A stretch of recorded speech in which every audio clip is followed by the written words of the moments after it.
San Antonio FC fell just short in really clinching a beautiful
It's the Saturday of Week 9 in USL play, and in San Antonio, we see a team sitting atop the standings, but hungry for more points. It's San Antonio FC versus Phoenix Rising FC. Up next.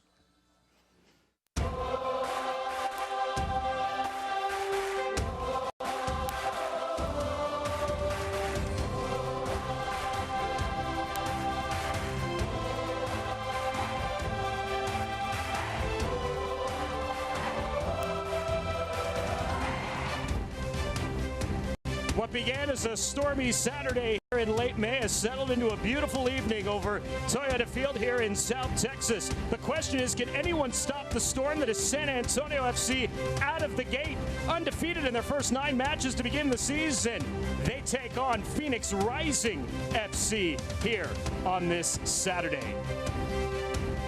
A pleasant good evening. Welcome into the broadcast booth along with former U.S. national team midfielder Christopher Sullivan. I'm Dan Weiss. It is great to have you with us for the first of our 6 telecasts here on Fox Sports Southwest this year. Well, a year ago, San Antonio FC fell just short in really clinching a beautiful Cinderella season and making it to the postseason. But what they did was set the table for year number 2. And in this second season, they're one of the hottest teams in all of professional soccer. 7-0-2 in their first 9 games and at or near the top in just about every statistical category. Christopher, how are they doing it so far here early in the year? Well, I think it comes down to balance. It comes to chemistry, and Darren Powell has done an extraordinary job reinforcing the personnel, players that are influential in the field, catalysts that can read the game, that can control the tempo, defend and set the pressing points that you need, but more importantly, score goals. They have 19 goals, only conceded 4.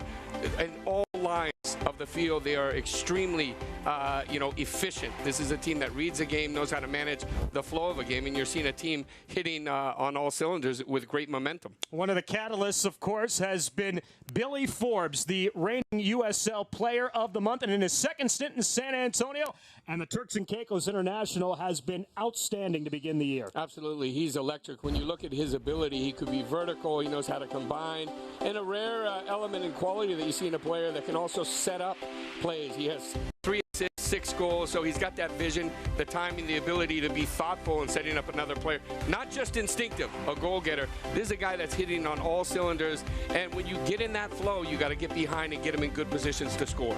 We see Billy Forbes, of course, and those numbers, 6 goals, which are tied for the first in the USL, but he's also leading the league in points. And for Billy, of course, in San Antonio, basically the way that San Antonio goes and Billy goes, kind of how their offense goes here early on this season. Phoenix Rising FC, which is the former Arizona United SC from a year ago, they got off to a slow start. They lost their first 2 matches, but they're on a little bit of a hot streak here, and they bring a lot of star power, very uncommon in the USL this season. Absolutely. It's an interesting project, very similar to San Antonio FC. And Frank Yallop was the architect and orchestrated putting together a team with experienced players in their mid-30s, but it's a team that's starting to hit their stride right now under Rick Schatz. This is a team, 4 of the last 5, that can control the tempo of the game. They have the experience. The question is, will they be able to cope with that scintillating, high-octane transition speed of San Antonio tonight? One of those stars, of course, is former Mexican national player Omar Bravo, who we remember from his great days at Chivas in Liga MX and, of course, his play with the Mexican national team. And now, even in his late stages of his career, making an impact once again here in American soccer. Absolutely, and it's a fantastic circle when you look at the professional life cycle of a player like Omar Bravo. Atlas, he came out of Guadalajara, the Fuerzas Básicas, then went to Chivas, played Cruz Azul when he came back, Deportivo La Coruña when he followed Andrés Guardado. That's where I think he slipped up, came back to the U.S., and at the end, I talked to the coach. He said he wants to end on a good note, and he's a fantastic professional. There's 6 or 7 Latin players on the team, so he's leading by an example on how you work to get to that next level as a pro. San Antonio FC looking to continue this unbeaten run. How do they do it tonight against the Phoenix Rising FC club that is coming in here looking to give San Antonio FC their first defeat? Well, I think it's important to impose the rhythm of the game, which is high octane. It's pressing at the right time, transition speed, opening up the width. We've seen when Reno was able to take it to Phoenix, They couldn't cope with the width, and it looks like San Antonio has that in spades, playing to their wide players, being able to interchange and attack very quickly on the counter. This is the 5th home match of the season for San Antonio FC, and as always, every Friday and Saturday night, the supporters are out in full force, and they're out here again over at Mission City Firm. We'll have starting lineups at our opening kick from Toyota Field when we return after this.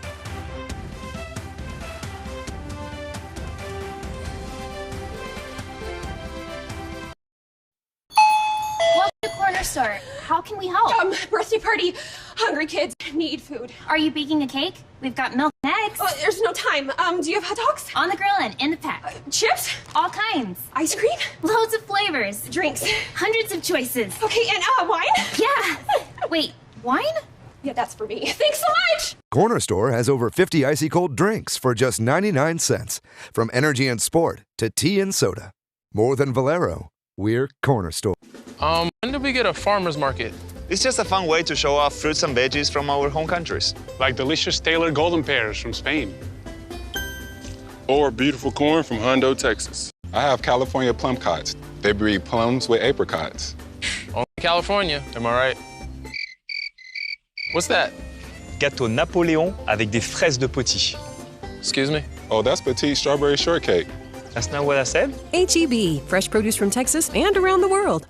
When it needs to be ultra exciting, high-flying, non-stop action, San Antonio FC Soccer's got you covered. When it needs to be high-performing, hard-working, high-tech, super safe, built for comfort, and surprisingly affordable, Holt Cat has got you covered. With best-in-class cat-heavy equipment, engines, generators, and more, plus legendary service and support, and the largest parts inventory and distribution network in Texas. Kick it into high gear with Holt Cat. Toyota time means it's time to go places. Now go tow something in your new Tundra. Oh, I will. Here she comes. I want to consider renaming it, though. Like what? Now, during the Toyota Time sales event, qualified lessees can lease a fun and capable new 2017 Special Edition Double Cab Tundra for $369 a month. Hey, look, I got some fish. Toyota, let's go places. Who would have thought a team with just one season under its belt would be in first place 2 months into this 2017 season? Who would have thought that in their second year they would have a fast-paced offense in addition to a stifling defense? A defense, by the way, that's only given up 4 goals all season long. Who would have thought? They did. San Antonio FC is ready for whatever is next. And what is next for San Antonio FC in their 10th match of the season? Phoenix Rising FC here tonight on this Saturday at Toyota Field. Along with Christopher Sullivan and our entire Fox Sports Southwest crew, I'm Dan Weiss. Again, pleasant good evening to you and our first of 6 telecasts this year on Fox Sports Southwest. We'll take a look at our starting 11 for both sides tonight, starting with San Antonio FC. This will be the 4th straight game that they'll play in their 4-2-3-1 formation. Christopher, the notable change for San Antonio FC is the 18-year-old Devin Vega will make his 2nd start of the season in place of the 39-year-old Rafa Castillo. Yeah, Castillo has helped him in that role, a classic veteran, and I think Vega's got the legs, he's got the vision to be able to bring players into play. Tierpak and Fours beside him, AJ Ajekwa up top. Very interesting. I think Michael Reed and Pekka have to play a formidable game because you're going to be combining the positional sense wide, but also facilitating the movement of the ball and controlling the tempo. Diego Restrepo with a record of 3-0-1 as he makes his 5th consecutive start. Phoenix Rising FC tonight. They have kind of played with different formations, and they're going to look at a 4-4-2 here, but I think it's going to be more of what we see with San Antonio in the 4-2-3-1 formation. And who you see up there is a former San Antonio FC striker, Jason Johnson, who makes an appearance in the starting 11 tonight because of a big injury to Luke Rooney, their leading scorer from a year ago. Absolutely, and Alessandro Riggi as well, both with knee injuries right there. And I think you're right, Dan. It's going to be more of a rumbo in midfield where you see Bravo probably on the right. He'll interchange. Jason Johnson might even slide to that left side in that 4-2-3-1. And up top, you'll have Sean Wright Phillips behind Cortez to the left, and Jason Johnson up top, I believe. Their keeper, Josh Cohen, has started every match this year. He is 3-3, and there is the 29-year-old Diego Restrepo in his 7th season. He played last year in Tampa Bay. This again is his 5th consecutive start. He came on in the 56th minute against Vancouver a couple of weeks ago. And how about this? He rides a 295-minute shutout streak. And of his 394 total minutes, Christopher, 359 of them have been scoreless soccer. Phenomenal. And I just love his humility. There was a great article today in San Antonio in the paper on him, and he said that we're pushing things forward for our keeper, Cardone, who got injured. He came in, hasn't missed a beat, but more importantly, Greg Cochran talked about his leadership. We do what he says, so he's reading the play, he's focused at all times, and it's been incredibly defensively. And there is the 37-year-old former Mexican national star Omar Bravo, who spent almost a decade and a half playing for El Tri and part of a World Cup in 2006, and played last year in the NASL in Carolina, and now part of, again, of a rebranded Phoenix Rising FC attack. Yeah, and I think when you get to that age, unlike Cuauhtemoc Blanco, that was a midfield player that you can drop out of a helicopter and he'd still light up the field. He relied on his speed when he was a young starlet in Mexico. Now he has to be clever with his movements. He's almost got to pace and bring other players into the play tonight.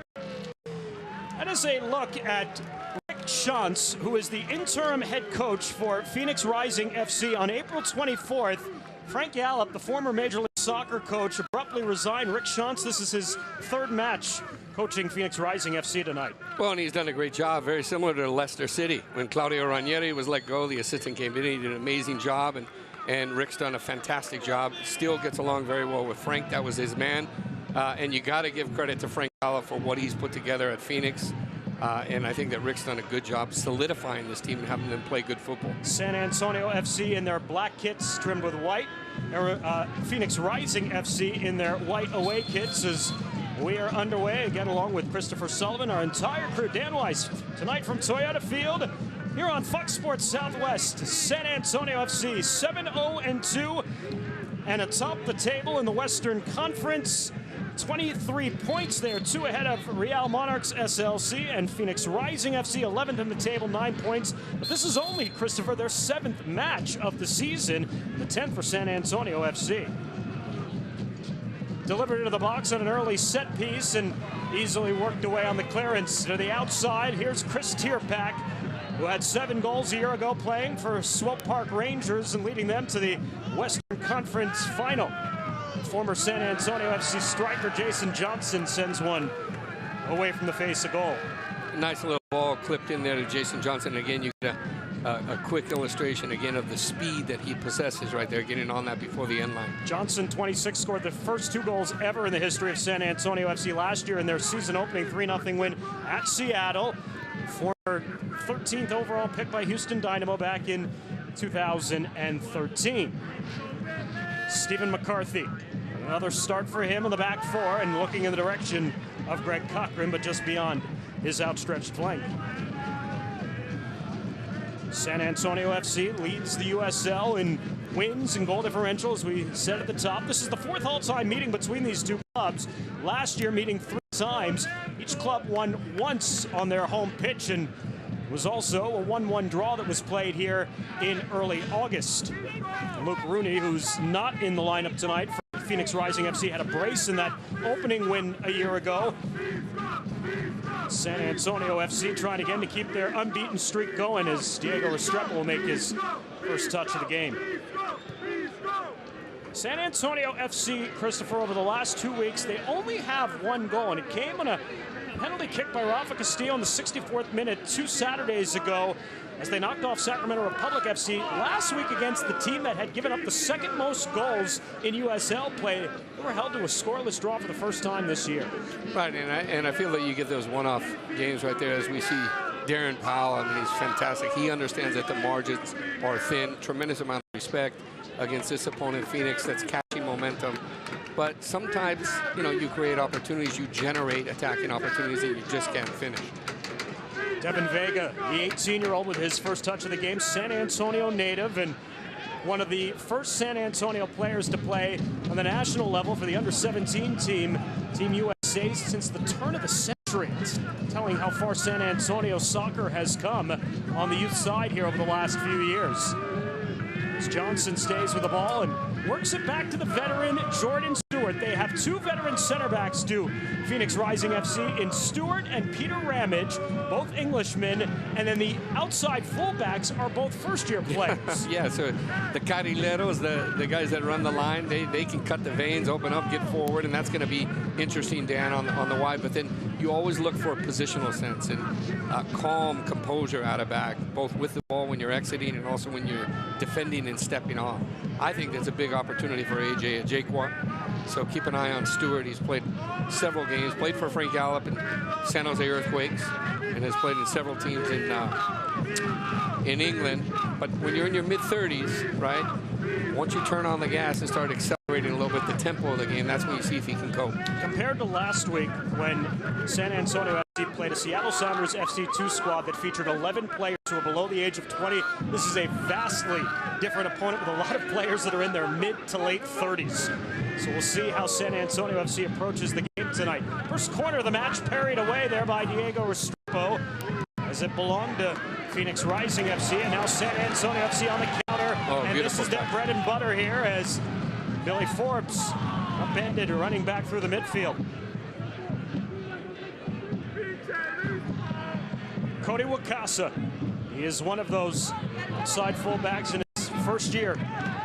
Well, you see Watson, who sits besides Tim for Phoenix. He's going to get a little bit wide. He's got more free reign, carte blanche, if you will, to go forward. And actually, the other day in the 3-1 win in the U.S. Open Cup, they scored their first goal on the corner as well. That's where they can be dangerous on set pieces there, Phoenix Rising. Last Saturday, they got their third win in USL play, but got it in stoppage time in the 95th minute when Sean Wright Phillips, former Manchester City star, scored his first goal as a member of Phoenix Rising FC. Yeah, it was a lovely hit. I mean, fantastic. Just having that recognition immediately after the penalty that they conceded in the 92nd minute. Jason Johnson also scored in that game, his first goal with Phoenix Rising FC too. Well, I think that's why we see him starting. You know, he came in, as you mentioned earlier, Luke Rooney went out. He's the catalyst for this team in midfield alongside Alessandro Righi. And they needed someone to step in that can just keep the rhythm, the attacking rhythm that they've been imposing in the last few matches. Frank Gallup over the years, and he is the architect of this team, as you mentioned, even though he's no longer the coach, he's always played a high back line. And I think talking with Darren Powell, that's one of the areas that San Antonio FC is going to try to expose going over the top. And you just saw right there, they tried to play the deep ball to AJ Ajekwa, managed to stay onside, but it was a little bit beyond his reach. Well, I think you're exactly right. You bring up a great point. Bravo does. Just outside the area, and this will be a throw-in. Greg Cochran getting a piece of that in his second season. He's played in all 810 minutes to start the year, along with Sebastian Ibiaga. Good touch into the box, and Restrepo able to get over as creeping up Chris Cortez in his second season. 28-year-old who has 9 games in Major League Soccer, playing back in 2011 with Chivas USA.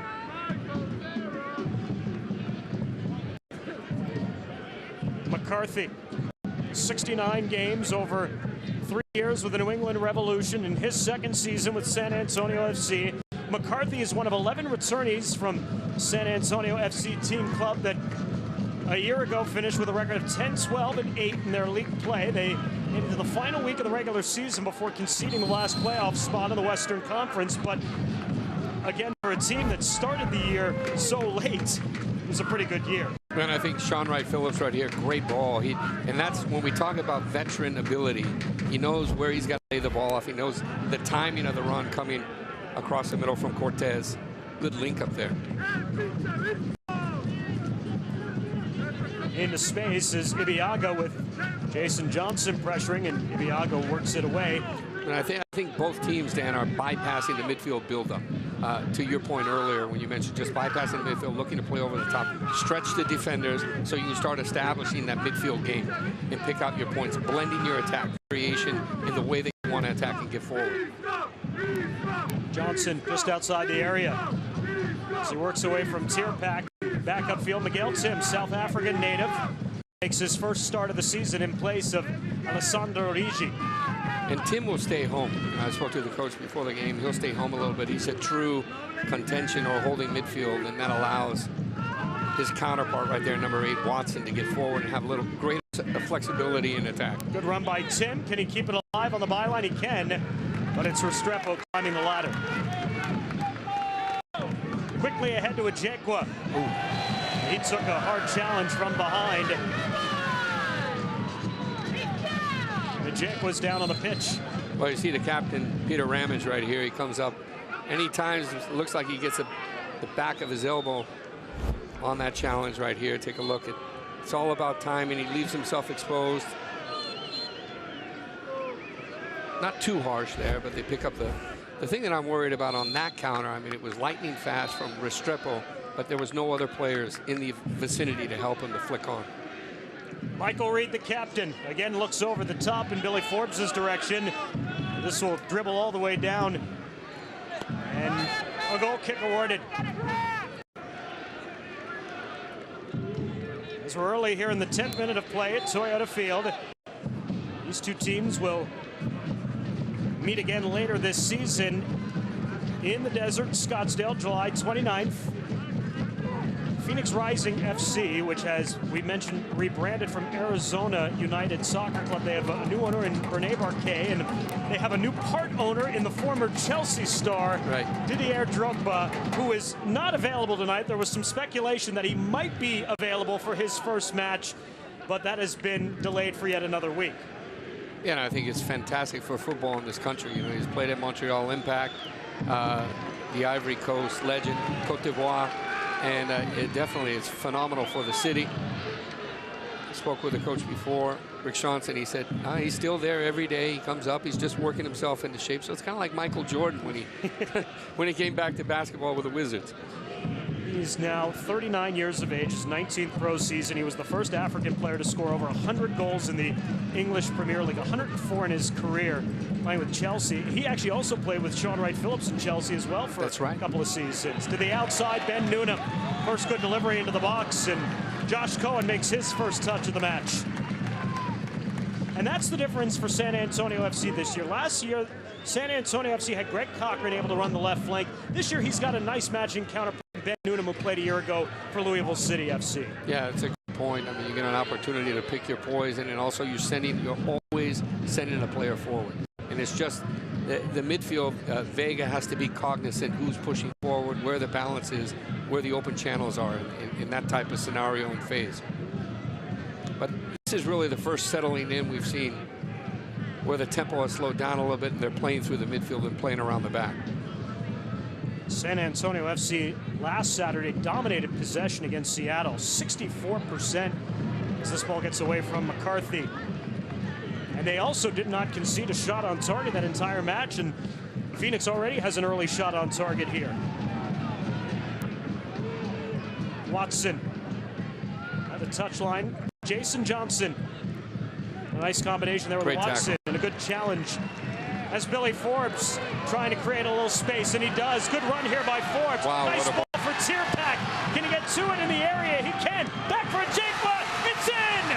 Well done. San Antonio FC on the board.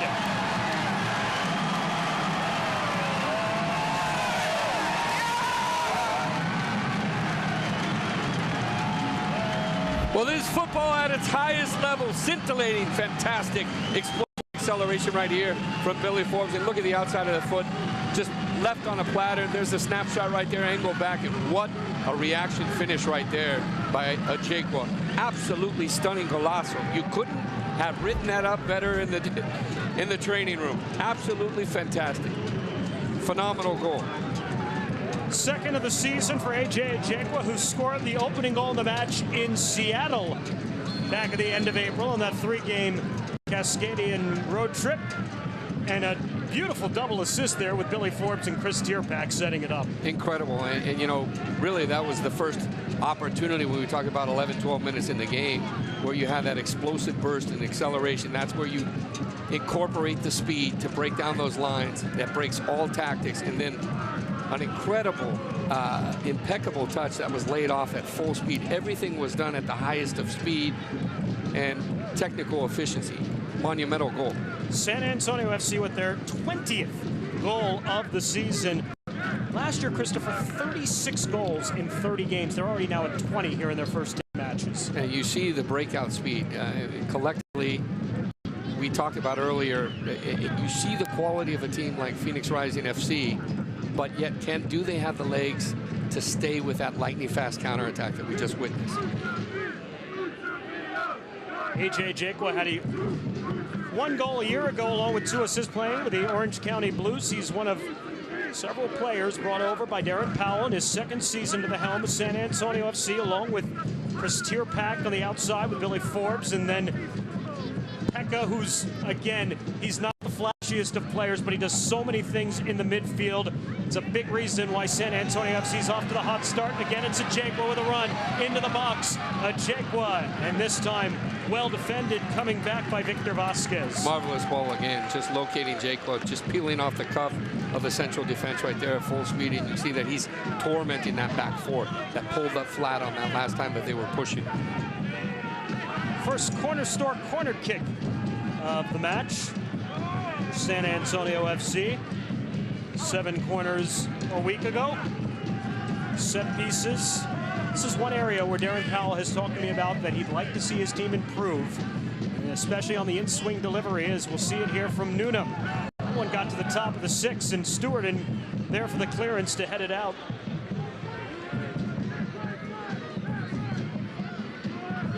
Lifted along. McCarthy gets ahead on this one. The foul was already committed. I see the little push-up. Vega knew where he wanted to locate McCarthy right there earlier. I think it was Seba Ibiaga that laid that ball off to a running AJ Ajakwa. Here's the in-swinger right there. There's the little push. Subtle, but he had the 2 hands on the bottom of the back. And certain leagues in the world, they let that go. And the Serie A, it seems like all the Juve, Chiellini, Bonucci, Barzagli always get away with it. Stephen McCarthy, 7th pro season, 28 years of age. Was drafted in the 2nd round by the New England Revolution back in 2011. He had 2 goals a year ago with San Antonio FC, and central back position has become a question of depth for San Antonio FC, because since the opening match of the season, they've been without Cyprian Hedrick, but he is finally healthy and available for substitution tonight for San Antonio FC for the first time since the opening week of the year. Super encouraging. I mean, for the coach, when you have that on your bench, that pedigree and that quality that you can, you know, incorporate it into the match if you want. A good challenge there by McCarthy to win the ball away. Settled by Ajakwa and pushed forward by the young Devin Vega, who had 8 goals playing with the FC Dallas Academy a season ago. 14 over his 3 years there in the academy, but wanted to turn pro and had a chance to do so with his hometown club. It's a pretty nice story.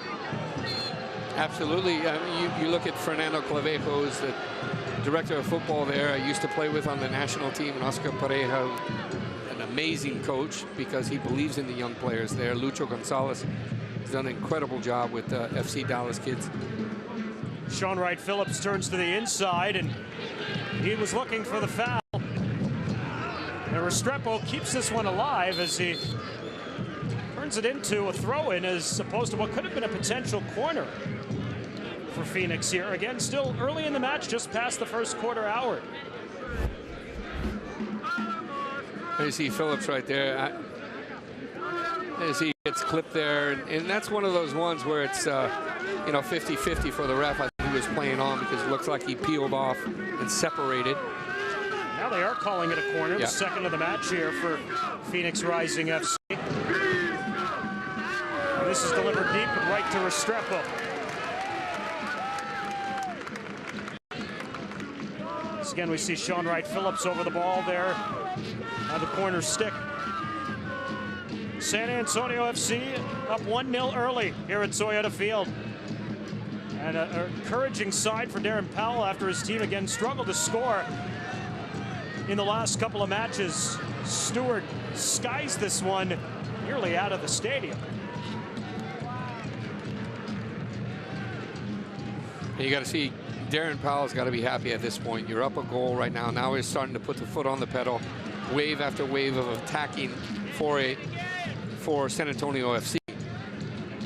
Aaron spent 10 years as the head coach at Elon College, was the academy director at Orlando City, along Tim Holt, who managed the business side there, and both of them have come to San Antonio to get this second-year program off the ground and off to a great start, and another good challenge there in the midfield. And another throw in here for San Antonio FC as Ben Noonan will come over. And already this has been a really solid match here for Stephen McCarthy. And I mean, that's fundamental, that challenge. You got to get the timing right because they're playing a high line, even though you have a little balance between Seba, Ibiaga, and then McCarthy right there. He challenges Jason Johnson with impeccable timing. Now I could see a more aggressive pressing. 3/4 of the field, they'll drop to 2/3 of the field because they're feeling that pendulum swing of momentum. It's taken about 20 minutes, just about that, to start getting their handle on the tempo. Johnson able to settle, but again, there's McCarthy to work it away. Noonan again going over the top. That's exactly how they're trying to attack this high line for Phoenix Rising FC here through the first 20 minutes of the match. And I think that's a fantastic strategy because then you start opening up the middle. And then you can play on your terms through the middle, through Vega, through Pekka. Wakasa, the rookie. And Cochran played it well, gave it back to McCarthy. And a throw in here for Phoenix Rising FC. That goal allowed by Josh Cohen and Phoenix, the 13th they have conceded this season. That is the most among teams that have played 7 or fewer matches. 13 goals conceded in 7 matches. San Antonio FC only has conceded 4. Yeah, that's impressive. But I believe it's skewed a little bit, Dan, because they took that 4 against Reno, right? And that was a one-off anomaly where they got the tactics wrong on that particular game right after Frank Yallop had left. Miguel Tim. They played a narrow game in that particular game, and Reno came out with a wide game plan and just took them to the cleaners. Yeah, with one of the greats in USL, Dane Kelly, who had a brace in that match. Right. A foul on the outside there on Tierpak. Well, I think anytime Omar Bravo is going to get on the ball, they want to make sure that he doesn't have the mobility to turn.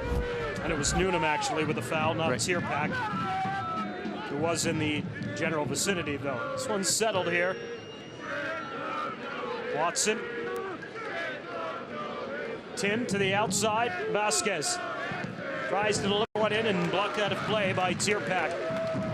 Tierpak is a native of Austin, played collegiately at Houston Baptist. He was also drafted in Major League Soccer, 25 years of age, and again, 7 goals a year ago, and I think he has been so fundamental playing on the opposite wing of Billy Forbes here in the first 9 matches of the season. Well, you know what you're going to get. He's a two-way player, right? He can play box to box. He's very comfortable on the ball. His variation in his cutting starting position is what could damage the opponent because he knows how to drag in. He knows how to combine with Vega or Castillo when he's in that number 10 position. And I think what we've seen, Omar Bravo shifted over to the left. Now we talked about the Rumbo in the midfield. They're still playing with 2, Watson and Tim. But up top, we've seen Cortez come to the right. He's been on the left. He's dipped back into midfield.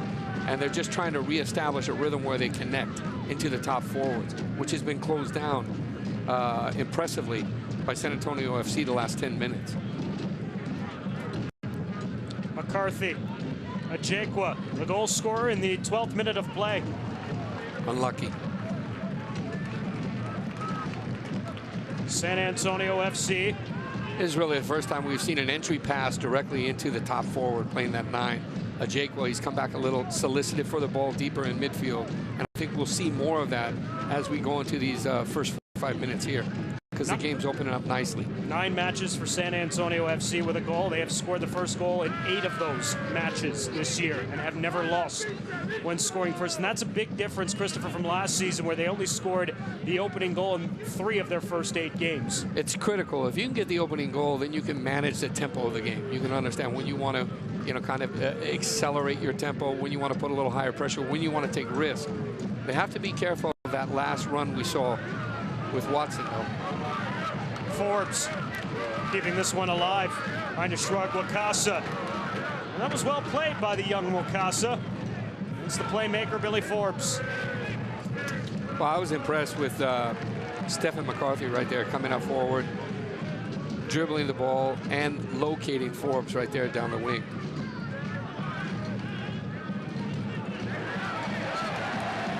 Foul in the midfield on Miguel Tim.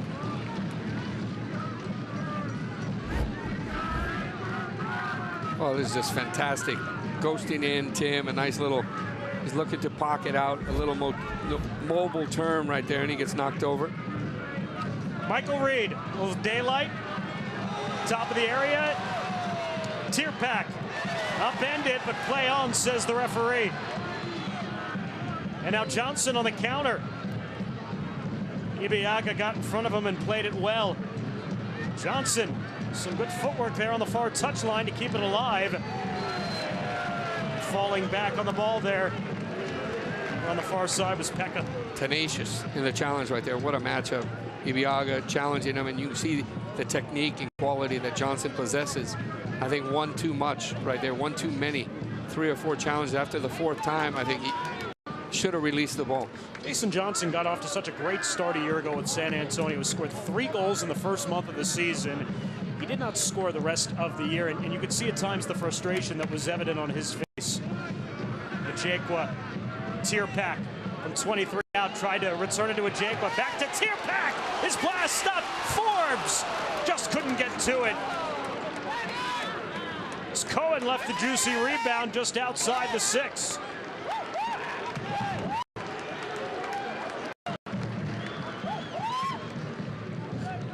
Well, you were talking about Pekka earlier, and you can see his ability just to pounce and press right there on that opportunity where Cortez was trying to peel off and exit out and release. They didn't allow him to do that. Fantastic pressure here from San Antonio. Forbes creates the interception.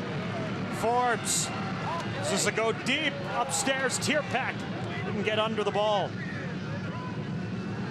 And Phoenix will counter the other way. Omar Bravo leaving it back here to Jordan Stewart. Ramage, the captain, try to settle down the visiting side here. Well, I think they're trying to slow things down. They're trying to stop the bleeding, if you will. It's been wave after wave of attacking pressure from San Antonio the last 8 to 10 minutes.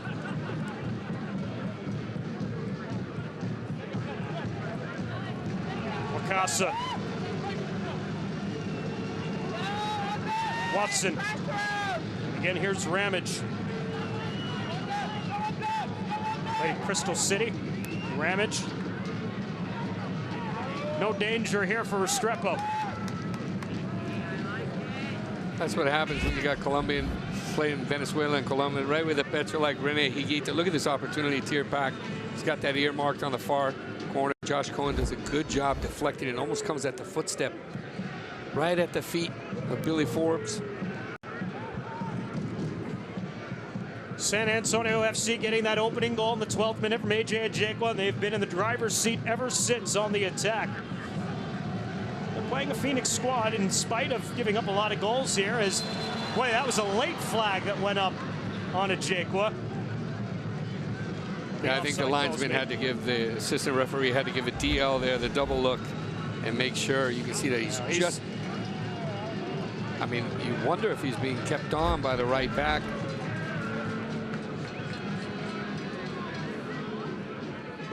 Cody Wakasa was holding off about 2-3 yards up when they were pulling up.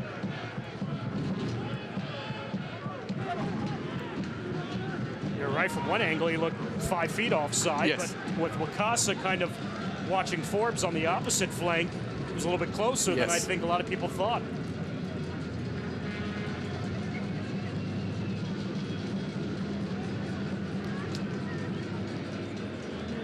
28th minute of the match. San Antonio FC with a 1-0 lead. Their 20th goal of the season. Billy Forbes and Chris Tierpak assisting on the tally by AJ Ajekwa, his 2nd of the campaign. And Ajekwa is really in the starting 11 in place of Cesar Elizondo. The Costa Rican national has missed the last couple of weeks now because possible lower body injury that he suffered 2 weeks ago against Sacramento Republic FC. Came out in the 41st minute of that match, and we haven't seen him since. Is beautiful football right here on the transition. Nice and fluid, out of the back. Great little geometric, playing through the defense and getting forward. I've been, Dan, incredibly impressed with Tierpak on the right. I mean, not only the assist, the timing, the vision, knowing to be in the right place at the right time and always thinking for the team. He does so many things. I think in the last couple of weeks, sometimes he tried to do a little bit too much because the team wasn't scoring. And even in those situations, he was still doing so well. Yes. But his movement, lateral movement from the inside to the outside at times is really fun to watch. And a great learning tool for your flankers there on the outside.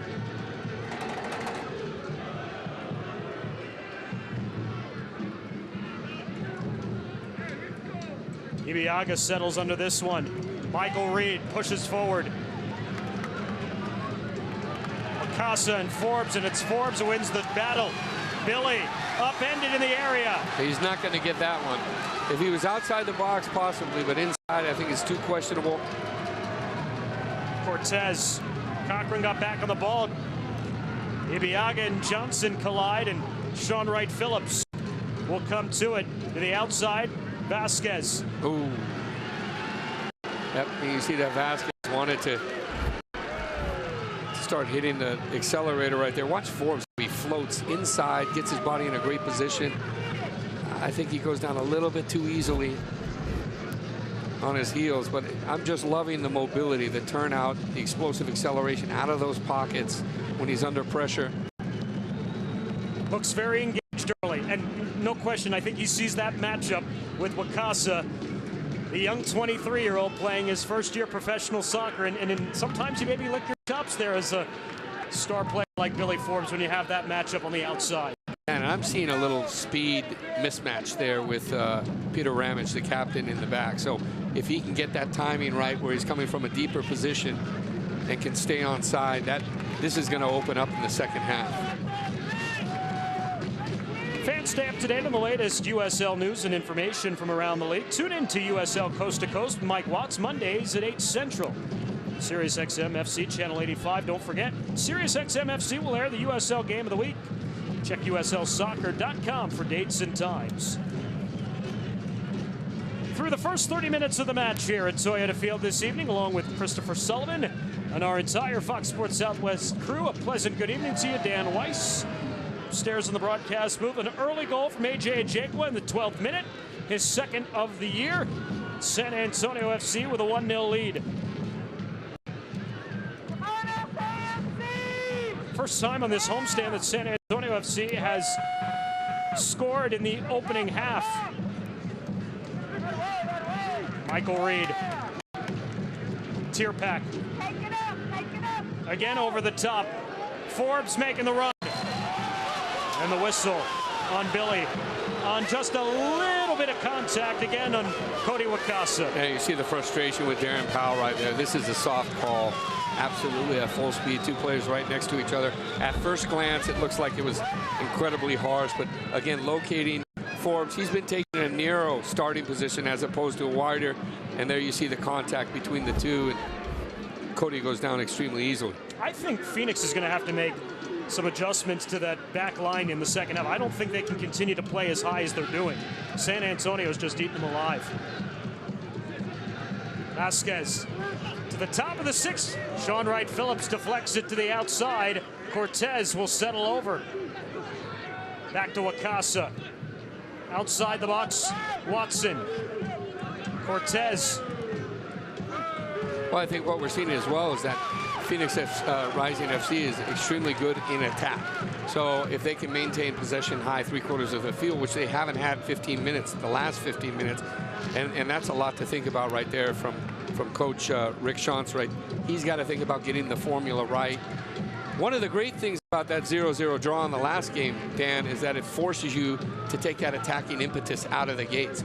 And so they've been rewarded with an early goal. Takes pressure off. Now they can play with their flow, their momentum, manage the tempo of the game.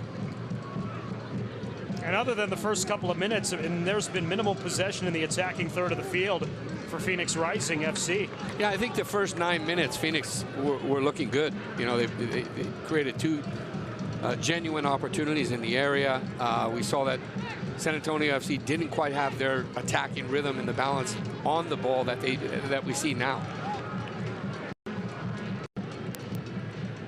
Devin Vega and inserted in the starting 11 for the first time at home this year, and that ball just a little bit beyond tier pack. But the choreograph of this exit from San Antonio FC was phenomenal. It comes through the feet of Michael Reed, left-footed pass, 23 yards into the midfield, 25 yards, and they're splitting to the right side on the ground.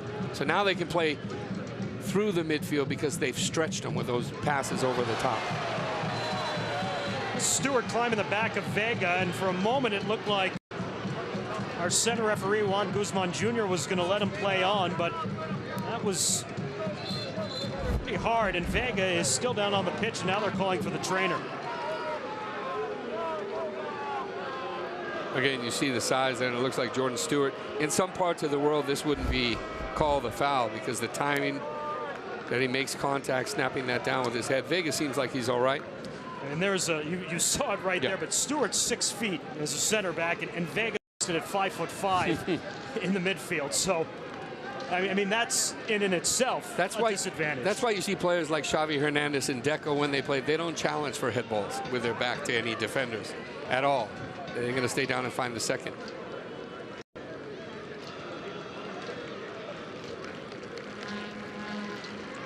Sean's looking on in his third match.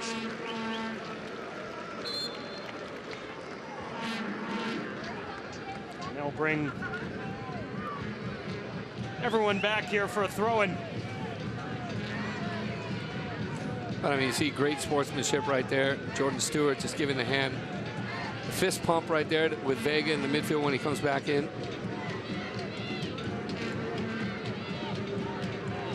Stewart. Now we're seeing the back four stretch a little bit.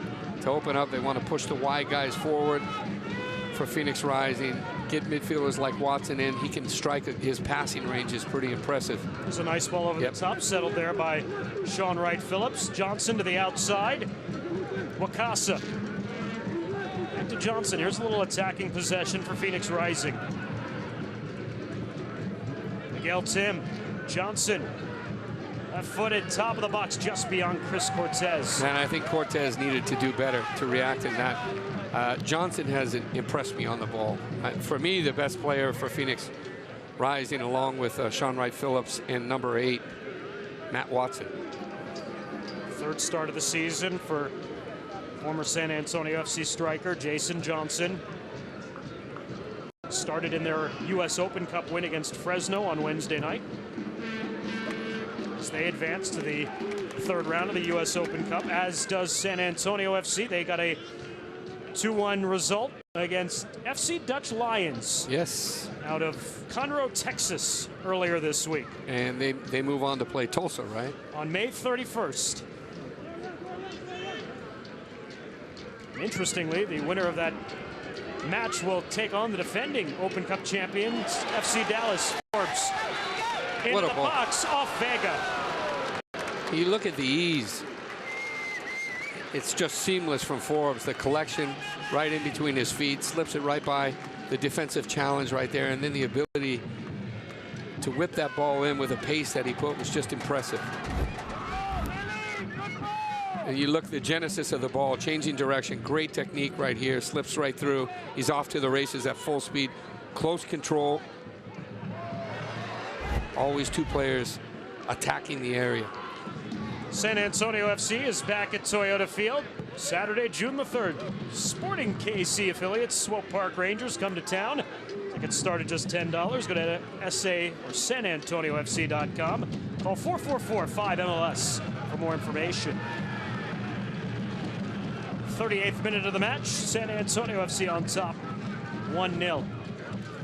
You were talking before about some of the rules a little bit different from international football to what's being maybe played here in America. Why is that? And sometimes why do you see those different tendencies? Such as? Well, what fouls are maybe called and what fouls are maybe let go. Well, I think the interpretation of the rules, it's different in every country around the world. Sometimes challenges in the box on corner kicks and standard situations and set pieces. and you never know what you're going to get. It's like Forrest Gump said, a box of chocolates. Cortez. Miguel Tim. Good combination with Cortez. Good challenge by McCarthy to win the ball away. Pekka absorbs some contact but shakes free. Ojekwo running that flank. Beautiful.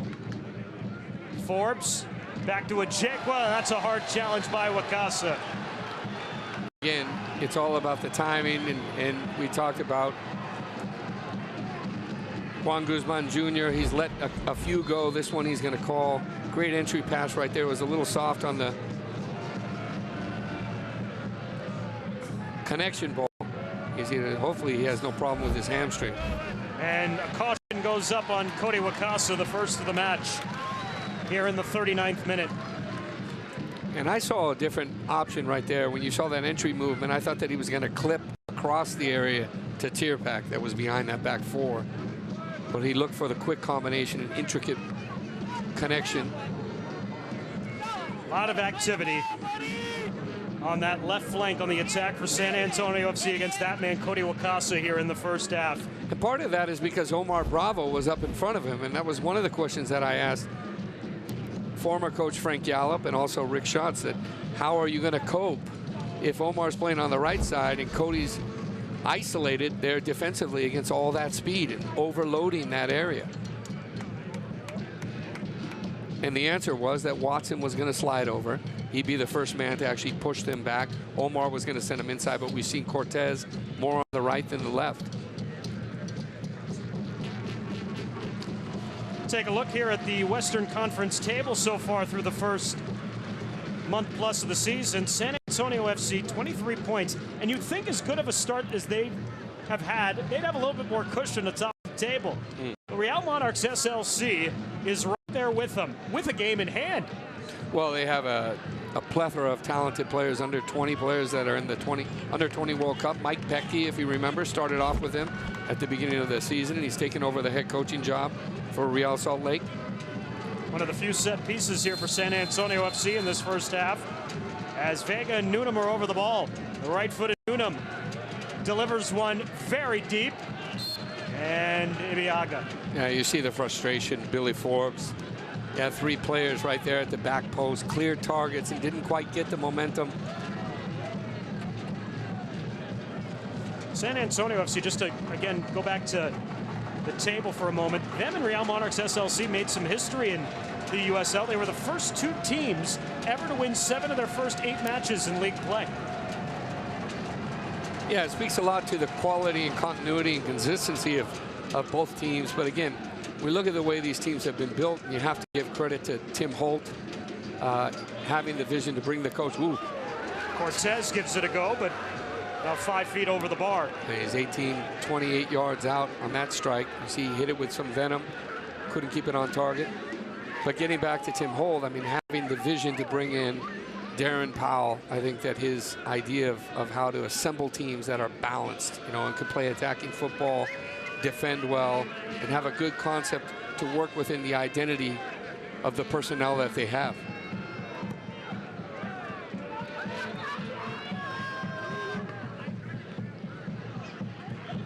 Pushing forward, Sean Wright Phillips, but good recognition there by the back four of San Antonio FC. Well, I think the two central backs have been amazing. The last 15-20 minutes, Sebe Ibiaga and McCarthy, at times they've been 3 yards apart, at times they've been 15-20 yards on the ball, but defensively they've closed down the middle.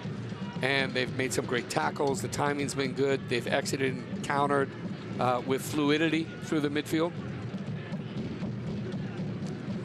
Coming up at the half, Anya Rosales will sit down with the 18-year-old Devin Vega. What a year it's been for him. Oh, excuse me, with Diego Restrepo. Anya Rosales will have that feature. Here's a good ball as Billy Forbes is racing in, and Josh Cohen will intercept.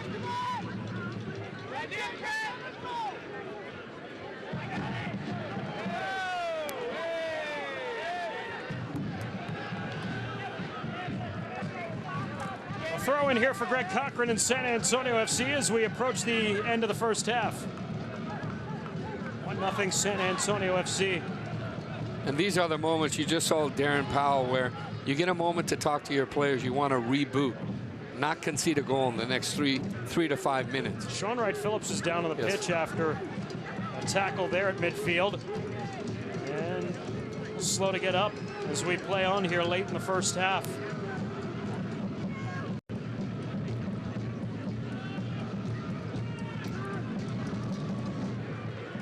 Michael Reed on the counter. And Watson commits the foul.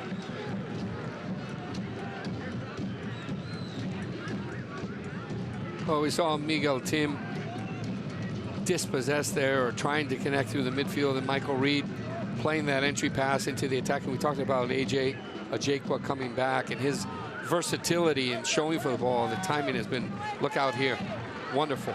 Forbes just outside the area, into the box, gives it a go just wide. And I don't think anyone wanted to step up because he was touching and caressing the ball in stride. Perfect technique, the coordination as he's stabbing the ball into the area. If you watch the approach, he's able to rob the ball. Now look at the timing. Nobody's really coming on to him at all, and that's why he takes a pop. Hits from outside. You got to go for the far post in that scenario. That's a couple times Billy's done that. Yep. On anticipation on the ball here in the first half. It's led to some good quality scoring chances for San Antonio FC. There's another great duel one upstairs by Ibiaga. Reed as Tierpak tries to make the run, and he's pretty upset as he had his man Vasquez beat on the outside. We'll have 2 minutes of stoppage time added on here at the end of the half.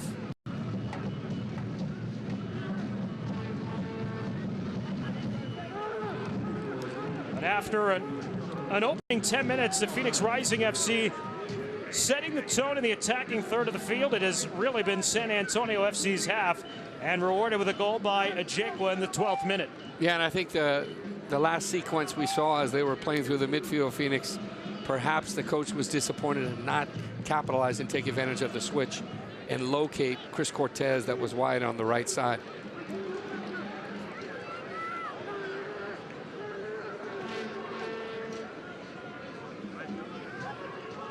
Sean Wright-Phillips to the outside. Cortez lays it deep back for Johnson and cannot redirect it on goal. Well, I think the positive note for Phoenix Rising FC is that they can come in at the break. If they're only down a goal, they're still in the game. I mean, you make the right adjustments, you augment your lineup, you try to find the hot points that can actually change the game. And you're only a goal out.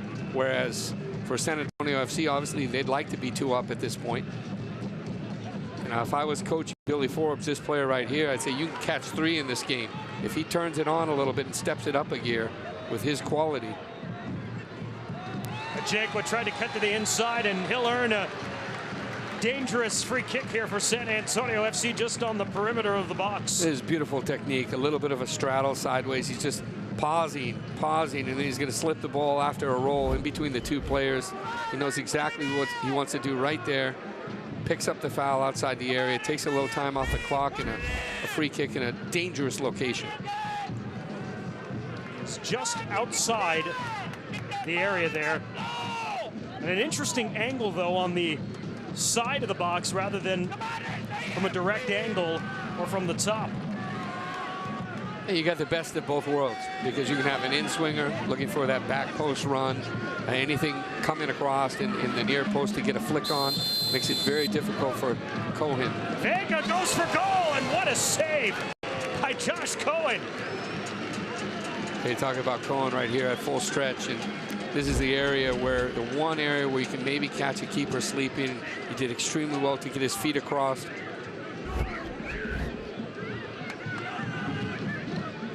Cochran cleared away, and that will end the first half.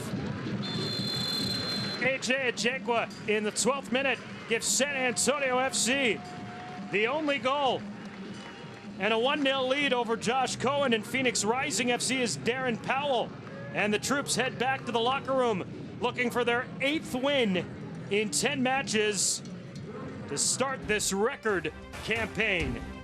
Our halftime festivities come up after these messages. San Antonio FC with a 1-0 lead over Phoenix Rising FC. Halftime here on Fox Sports Southwest.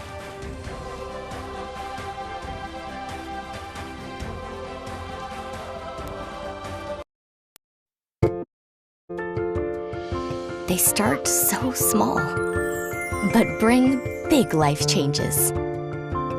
They are now your entire world. And that's why buying a home, protecting your assets, and setting up your family's future requires the right planning and expertise. Your cargo is precious, and your journey is just beginning. It's your story, and we can help. SWBC.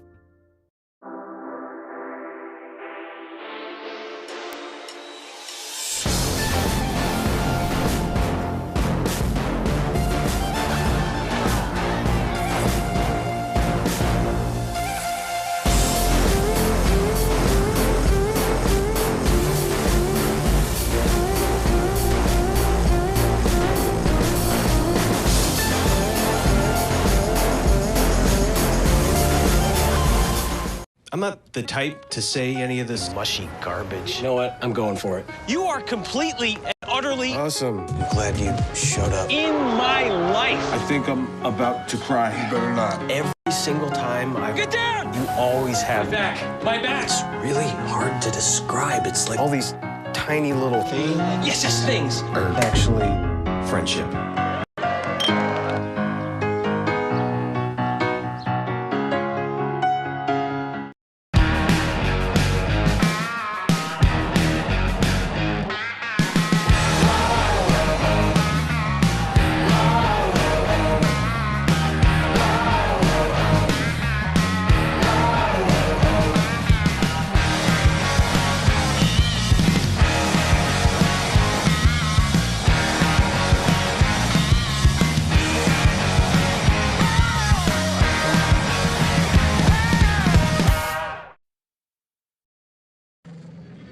Halftime at Toyota Field. San Antonio FC with a 1-0 lead over Phoenix Rising FC on AJ Ajayekwa's second goal of the season in the 12th minute. Well, a big reason of San Antonio FC's success here at the beginning portion of their second campaign has been the work of 29-year-old goalkeeper Diego Restrepo, who was forced into action a few weeks ago when Matt Cardoni went down with a lower body injury. But since Restrepo has come on, he has been outstanding.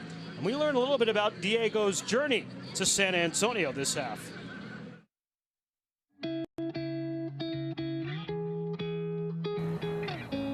Growing up in Colombia, it's a religion, basically. You know, I live for soccer.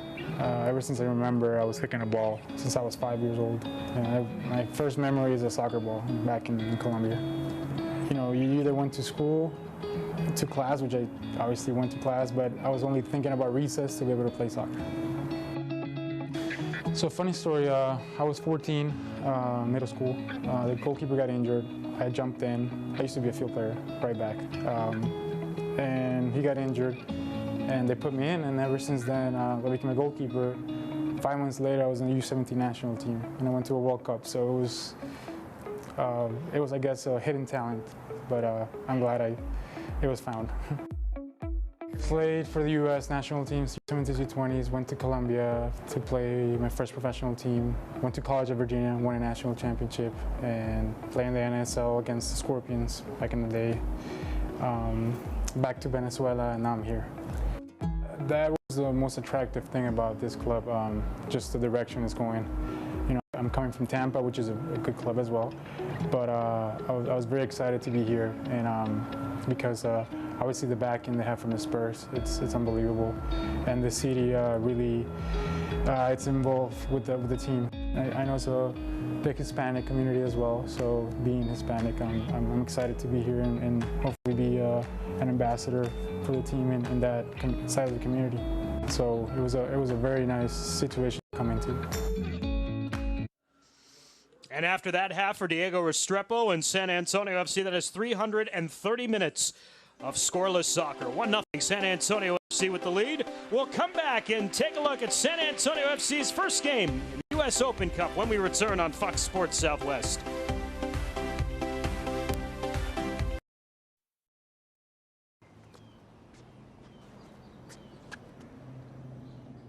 Here is my handle and here is my spout.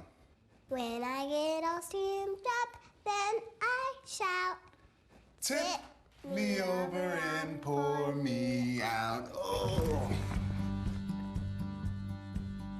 It only takes a moment to make a moment. Cheers. Take time to be a dad today. Here's your check.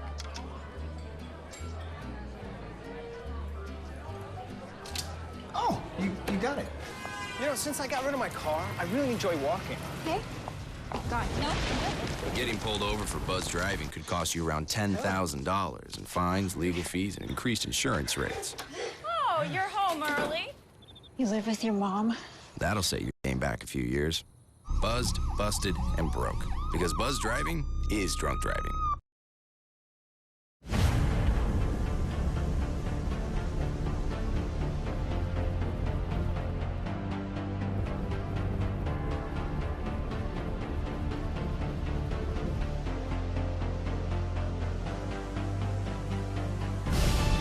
We've raised the stakes. Expectations are high. Our biggest season yet will break records with elite players and future stars. Innovative technology and new homes. We're growing the game in our communities and across the nation. Are you ready?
The CONCACAF Gold Cup kicks off in July with Raymond James Stadium in Tampa, Florida, hosting the U.S. men's national team versus Martinique on July 12th.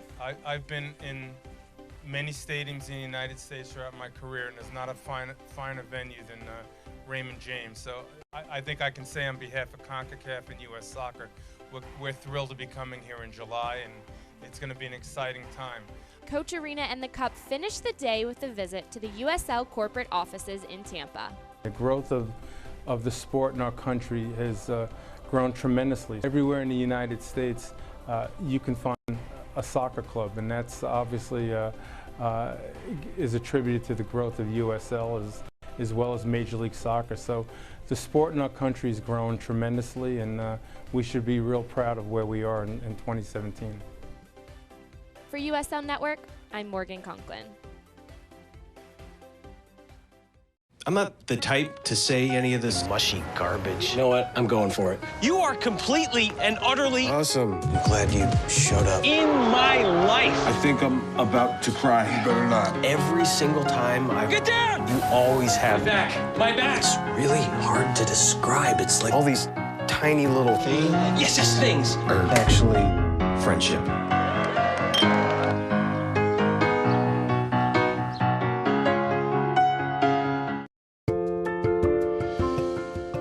Little ideas can turn into big dreams. Big dreams require careful planning and the right partner. A partner dedicated to helping you take care of your employees, protect your business, and plan for the future. It's sometimes overwhelming. It's often exciting. It's your story, and we can help. SWBC.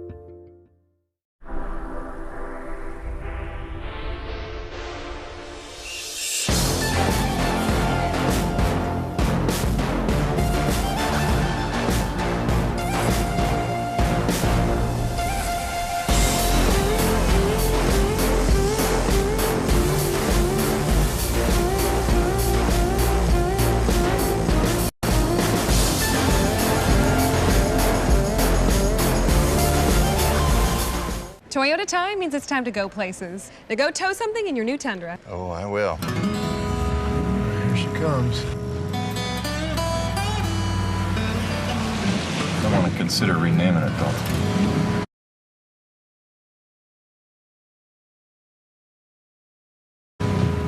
Like what?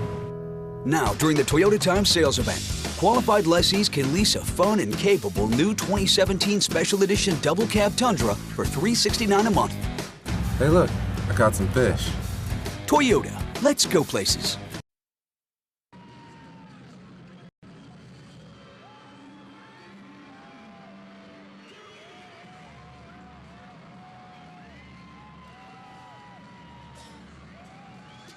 Halftime continues at Toyota Field on a beautiful night here in South Texas. The rain has held off.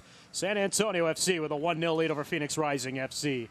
Thanks so much for joining us here on Fox Sports Southwest along with Christopher Sullivan. I'm Dan Weiss. Great to have you with us for our first telecast of the season, and not a bad start for San Antonio FC, Christopher, on our first telecast of the year. They are exploiting a mismatch in the first half with Billy Forbes and the outside flankers, and it's paid off so far. Yeah, well said. I think that Billy Forbes, could have his way. He's been tormenting the back, but Tierpak as well has stretched him early on out of the gates, and I think you got to give Saba and Stephen McCarthy credit for locating the runs of AJ Jakwa very early on. That stretched the back four. They lost their equilibrium between the two holding midfielders, and now it's been exploited through the midfield, over the top, finding change of direction into the feet of Forbes, who's just starting to build his appetite, in my opinion. I think in the second half it's there for the taking. They have to be very cautious and organized and keep the lines disciplined, and then they pick their moments when they want to break out. Let's take a look at the first half stats here at Toyota Field. And if you just were to look at possession, you could say it doesn't tell the story. That shots and shots on target does, especially at the tail end of the first half. And I think you got to give credit to the quality that we see from Phoenix Rising FC, the attackers, the front four. Cortez looks good. I think Jason Johnson has been the most impressive. Always Sean Wright-Phillips has the capability to turn something on, some magic in there. And then number 8, Watson, has been doing tremendous amount of work. So you got to give them some credit. They've been extremely good. On the other side, this doesn't tell the story because the breakout potency of San Antonio has been extremely impressive. We'll have our second half along with highlights from the first half when we return. San Antonio FC with a 1-0 lead over Phoenix Rising FC.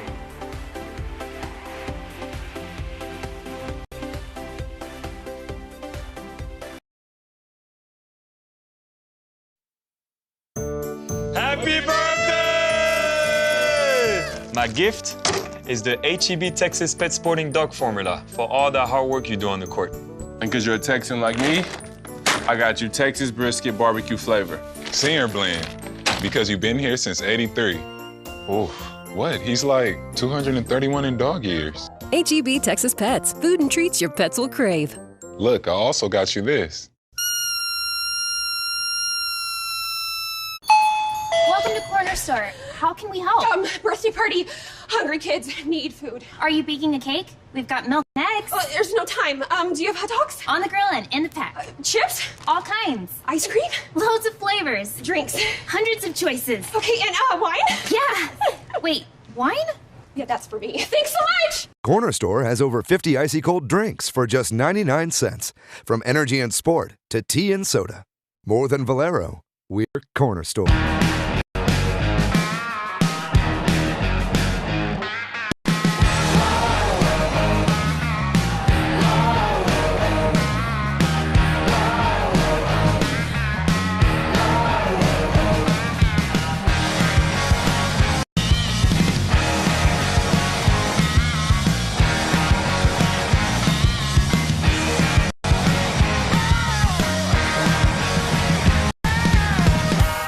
For the second half, San Antonio FC with a 1-0 lead over Phoenix Rising FC off a goal by AJ Jakwa in the 12th minute of the match, which was a real true team effort goal by San Antonio FC. And I'll let my partner kind of take a look at it and walk us through it as San Antonio FC. Well, it was phenomenal. Yeah, the run, Dan. I mean, like Douglas Costa when you see that explosive acceleration, and then Tierpak right there with a snapshot over his shoulder, and then the timing, the impeccable finish, the redirect, and the classic technique right here with his great little pop. Fantastic from AJ Ajekwa. That, for me, epitomizes the consummate team goal at its highest order. Not to mention now 330-minute shutout streak posted by Diego Restrepo, who was challenged in the first minutes of the match on a couple of deliveries into the box. But beyond that, you mentioned Stephen McCarthy and Sebastian Ibeagha and the job that they did as the central backs there in that first half. Yeah, when you look at the flood of attacks, the opportunities that Phoenix Rising FC had gotten, they were at the top of the area. So central defenders have to be balanced, coordinated. They got to have the right timing in their challenges, closing down and squeezing, and they did that extremely well. Now it's important actually to dig in, and I'm sure Restrepo is going to say that right now. Make sure that you're keeping your foot on the pedal. You do not want to allow this opponent back in. Well, and if you're San Antonio FC, you've exploited Cody Wakasa on that right flank all night, and now he's playing with a caution in this game. It would seem as if the strategy would be to continue to go after him. Yeah, absolutely. But then again, I think this team has a collective intelligence. You know, they're able to find the right channels. They're able to move the ball and facilitate the tempo when they need to. So definitely try to stay together, compact, cohesive, and when you get your breaks, make sure that you're high octane and vertical. And if you're Phoenix Rising FC, you mentioned you thought Jason Johnson was the best player for them in the first half, which means that man, Rick Shantz, needs more from his Mexican striker, Omar Bravo, in the second half, doesn't he? Yeah, and it's hard to push, you know, and squeeze that out of Omar Bravo, because he's actually the position where he's getting his starting positions. Only one time in that whole 45 was he facing and going at a player, and he dropped it off to the right. Second half underway from Toyota Field, along with Christopher Sullivan and our entire Fox Sports Southwest crew. Dan Weiss upstairs here in the broadcast booth. San Antonio FC, which has won 7 of their first 9 matches. They have taken a draw in the other 2. They are just one of 2 teams, along with FC Dallas of Major League Soccer, that are unbeaten in North American Pro Soccer to start the summer. Devin Vega making his first start here at Toyota Field, looking for the ball, and it's Jordan Stewart who will work it away. Stewart and Ramage, the combined 32 years of experience. Central defense. But at times, their speed, I think, has played to the advantage of San Antonio FC, especially moving through the middle. Yeah, I mean, we've looked at both compositions of the team. And again, the first 9 minutes, I think that Phoenix played extremely well. They generated opportunities. They were well balanced. Kind of disrupted the rhythm that San Antonio is used to, you know, settling and establishing. But having said that, smart teams can adapt on the fly, and that's what we saw in the first 45. We'll see how Phoenix adapts here in the second half.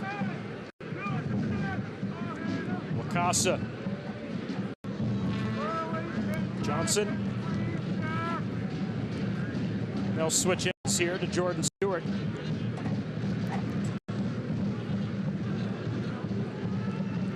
Vasquez. Again, timing off with lack of precision on the pass when they're getting forward. But for Darren Powell, he wants to make sure that they're sitting in 2 lines of 4 right now with 2 up top. Look to invite those defenders to come in and see if you can catch them with a high line and maybe that lightning fast counterattack that worked so well in the first half. But you don't want to sit back too much for San Antonio. Yeah, it's a double-edged sword. Michael Reed won a championship playing with Minnesota when they were back in the NASL. Of course, this is Minnesota's first season of Major League Soccer, and along with Atlanta, 2 new entries. I still think that Reed and Peck are just a beautiful combination. I mean, the 2 of them are so fluid. They play on memory with their Reed. When you look at his body posture and his passing range and the fluidity of his movements and vision, very impressive from our panorama up here, up top, you know, looking down. Darren Powell has told me several times this year that his club is built to win anyway. As again over the top, Ajekwa and the flag comes again maybe a moment late. But again, you can see Jordan Stewart complaining to the referee, Juan Guzman Jr. But that's Russian roulette right there, baby. If you come in with that high line and you see AJ Ajekwa trying to break that half a dozen times, you're going to break it twice, at least. Wakasa is looking to thread it to Johnson. Cochran got in there. A throw in Phoenix Rising FC. The one thing I haven't seen from Phoenix Rising FC is that the midfielders, the defenders, actually dribbling or hitting, with penetrations to break the lines. They've been trying to pass through. The majority have been cut out. Vasquez, nice ball here. Top of the 6, and there was some contact in the foul. And down on the pitch is Greg Cochran. And that's his former teammate Jason Johnson over him there. You see a great ball clipped in here at full speed. And again, very similar to the other one. He's challenging, coming in with the elbow, the shoulder, right to the back of the neck.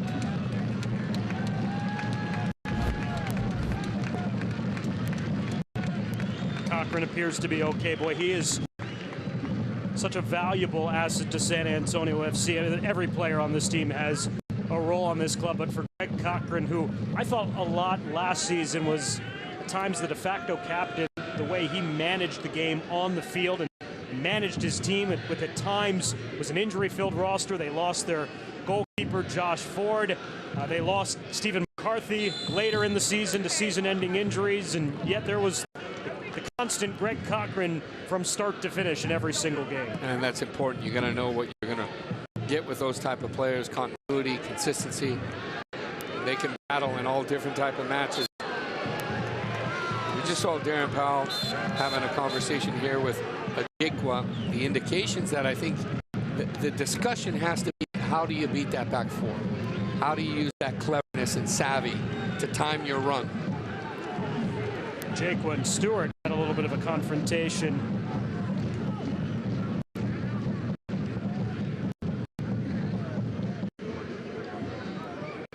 Cohen will take the free kick here for Phoenix Rising FC.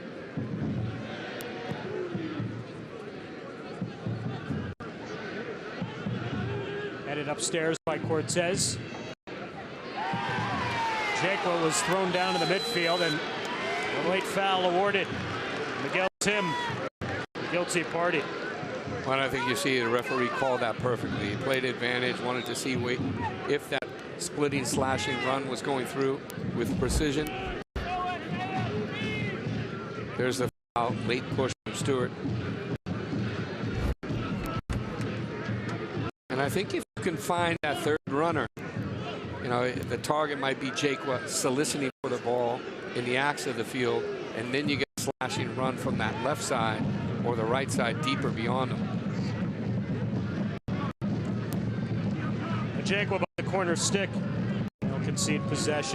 You were talking before about how San Antonio FC is going to break the back four of Phoenix. How is Phoenix going to break the back four of San Antonio FC in the second half? Great question, Dan. I think that's what I was talking about.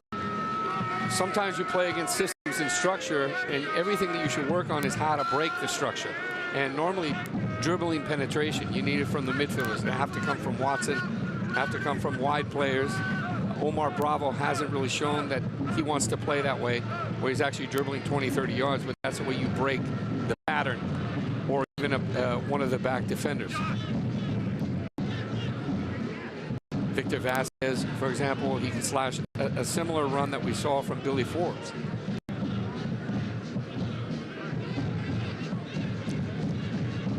They have not really tried the left flank very much tonight with Vasquez. And here's Bravo, who's playing up here. As they stay to the outside, Johnson. I think that they've gone a little more route one, playing direct, looking for their size and knockdowns with the head. Seeing if they can have players in the neighborhood like Sean Wright Phillips and Jason Johnson. There are the two aforementioned Wright Phillips and Johnson, but poor communication on the combination, and San Antonio FC is able to work it away from danger.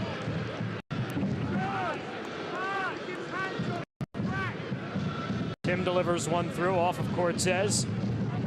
Watson to the outside. Good ball. Wakasa delivers one on target. Restrepo will come down with it.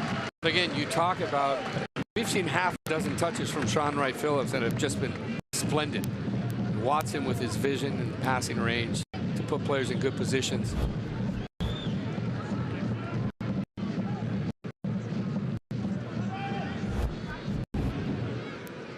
That could build build a team's confidence.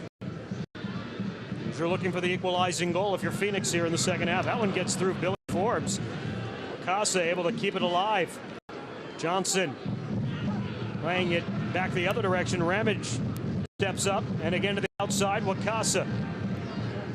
Cortez. Watson headed away by Ibiaga. Johnson. Miguel Tim plays one off Sean Wright Phillips there.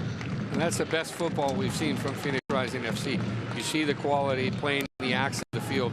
More narrow down the midfield, looking for combinations. I think they need a little more second effort. Vega's got to come back, drop near the number 6 to recover those second balls. Soccer fans, Nike's an official sponsor of the USL. For more information, visit NikeSoccer.com.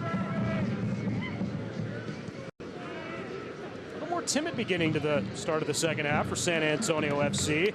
In the last phase, we saw that Phoenix was playing with 3 in the back, pushing numbers forward, rotating quicker balls to the feet. And when you're only down a goal, you know, it gives you life. That's why you're looking for that second goal. Ideally, they would have liked to have captured that in the first half. Well, Darren Powell's club is so smart. They really just continue to kind of pick and choose their spots, and where it breaks down there is, again, Ajekwa was racing after that ball. And again, that goes back to my point talking with Darren about how his club can basically win and play in so many different facets. And tonight they've found a pretty good strategy to use. No, that's a great point. A multifaceted team, individually, collectively. You see players that can augment what they need to do to make the team better and keep the balance. And obviously, there's ebbs and flows. We've just seen a good ebb and flow from Phoenix FC. Now, Sean Wright Phillips coming back. It looks like he's still dealing with a little knock that's taken. I don't know if he's going to be able to continue. He seems to be, I can't tell whether he's favoring a groin there, but he's certainly hobbling up the pitch. Darren Powell in his second season. Overall record of 17, 12, and 10. He's got his team atop the table in the USL. Being hotly pursued by Real Monarchs SLC here. We'll see Real Monarchs SLC here at Toyota Field. That'll be one of our telecasts on Fox Sports Southwest. Yeah. And they might recover some of the players from their Under-20 World Cup.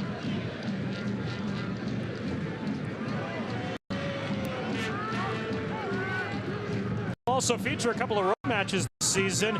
San Antonio FC will be in Colorado Springs and in Sacramento back-to-back Saturdays at the end of June, and the first Saturday in July. We'll have both of those telecasts for you this season on Fox Sports Southwest as well. Exciting time to be a San Antonio FC fan.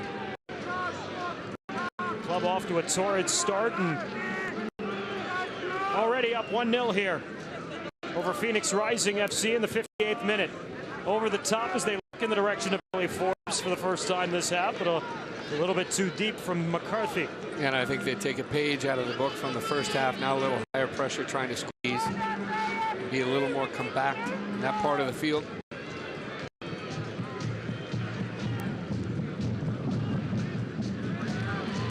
Nice job by Newnham as he stepped forward on the challenge. Vasquez works it out of play. Again, San Antonio FC just trying to work on getting that coordination right, that balance. It's just a little bit out of balance the second half. Obviously, they're being cautious, want to have a look, put a premium defensively, not to spread their lines disparately. Great job by Pekka. Stayed with the ball, ended up earning the foul. Actually, they're going to call Pekka for the foul.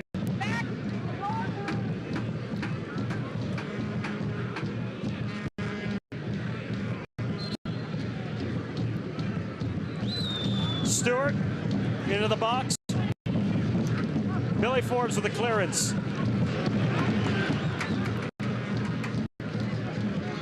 Tim will play back to Cohen.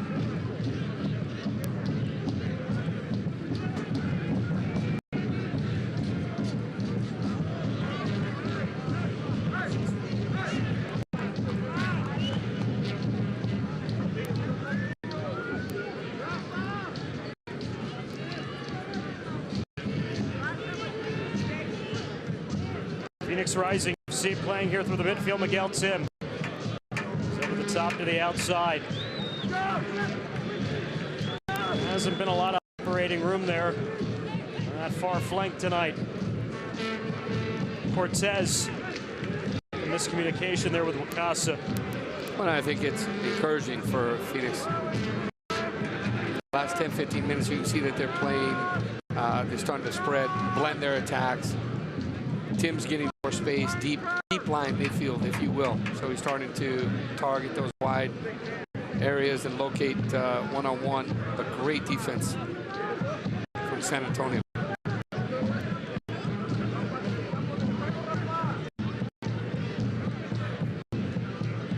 McCarthy. I think the marking has to be a little bit tighter, as I said earlier. They're playing with 3 in the back on this last sequence going forward. So they're playing with really 3 or 4 up top, 3 in the midfield, flooding with numbers.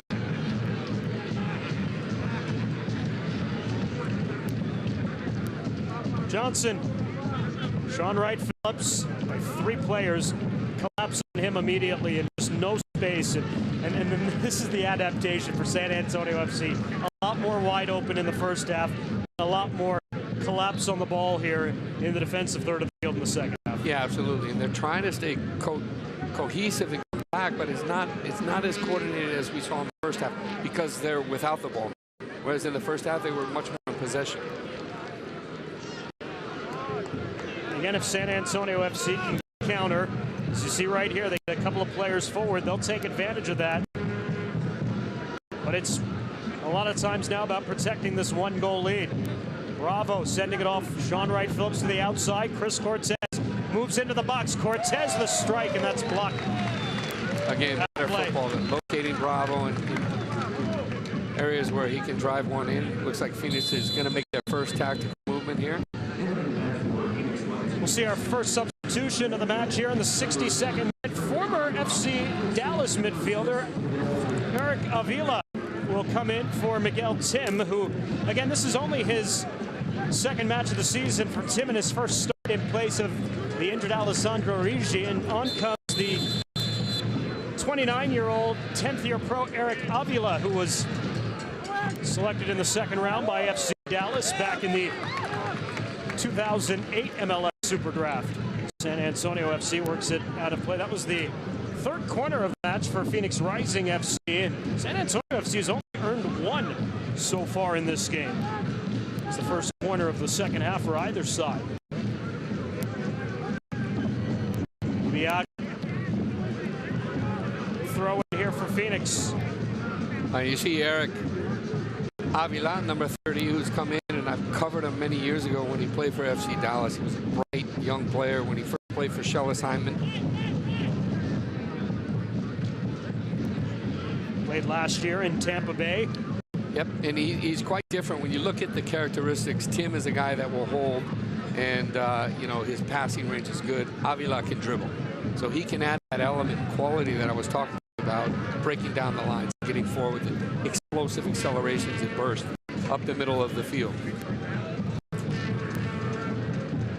Phoenix has a couple of offensive options on the bench, and Mike Seth, who leading scorer last year for Colorado Springs Switchbacks FC, and Claire Gavin, who was one of their leading scorers here in Phoenix last year, former Major League Soccer attacker. Throw in on the far flank, and here's Avila's first touch of the match. Another throw in is Jason Johnson. Leave it here for Eric. Rather won't be Avila, but it's going to come over to take it.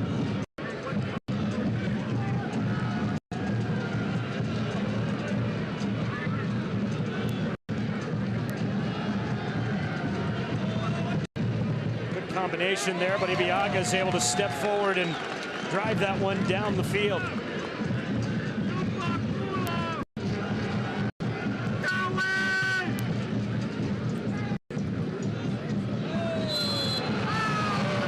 Foul on San Antonio FC as Chris Cortez holding his left leg on the pitch here in the 64th minute.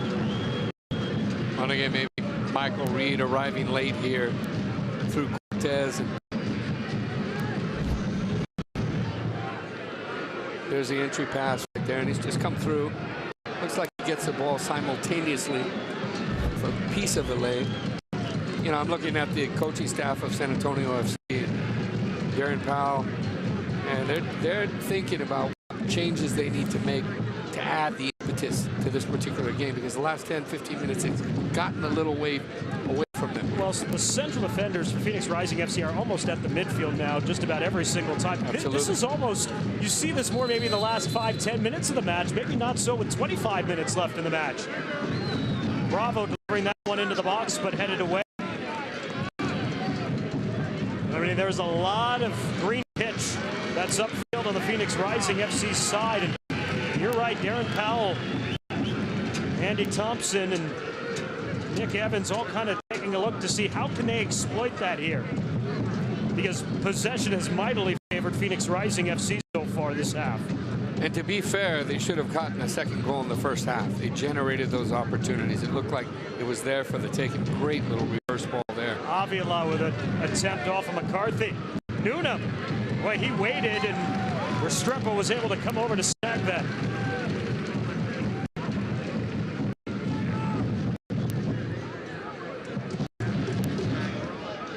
But for all their possession for Phoenix Rising FC in the half, not too much in the way of dangerous chances. And Devin Vega earns a foul. This will be on Watson. Maybe here for San Antonio FC with a set piece from about 30 yards out. A chance to get a little bit of a counter punch in the 66th minute. Yeah, it's all about reestablishing that attacking rhythm and finding the balance and where your starting positions are defensively. They sat back much further than they did in the first 45. So that threw their balance a little bit off and where they wanted to engage in the top part of the half defensively. They only had one striker there, and as you mentioned, the defenders came up from the opponent, from Phoenix. This is a great location for me because you got the keeper that's about 18 yards in between. He's 4 off the line, so he's still got 12 yards if you can just play it in that sweet spot. Vega headed straight up, and Cohen will come down with it. And quickly pushing, Avila turns back to the inside. Nice tackle from Vega, but and that's an interesting matchup right there, Vega and Avila. Very similar players. Good mobility, want to get on the ball. Everything's going to go through them. And the push forward for Phoenix. Bravo. Avila. You just see Avila, the transfer of the feet in between. You know, he's very comfortable, and I think the game's asking for such a player for Phoenix, you know, to get forward. They've been missing these final passes. One of the first times we've seen Omar Bravo make a run towards the area there, and the ball from Victor Vasquez just never got through. And you got to play Omar at his feet. He's not Claudio Caniggia, the fastest player in the world that played with Maradona. You got to make sure that you're playing him tight to his feet and allow him to do his magic in the final third.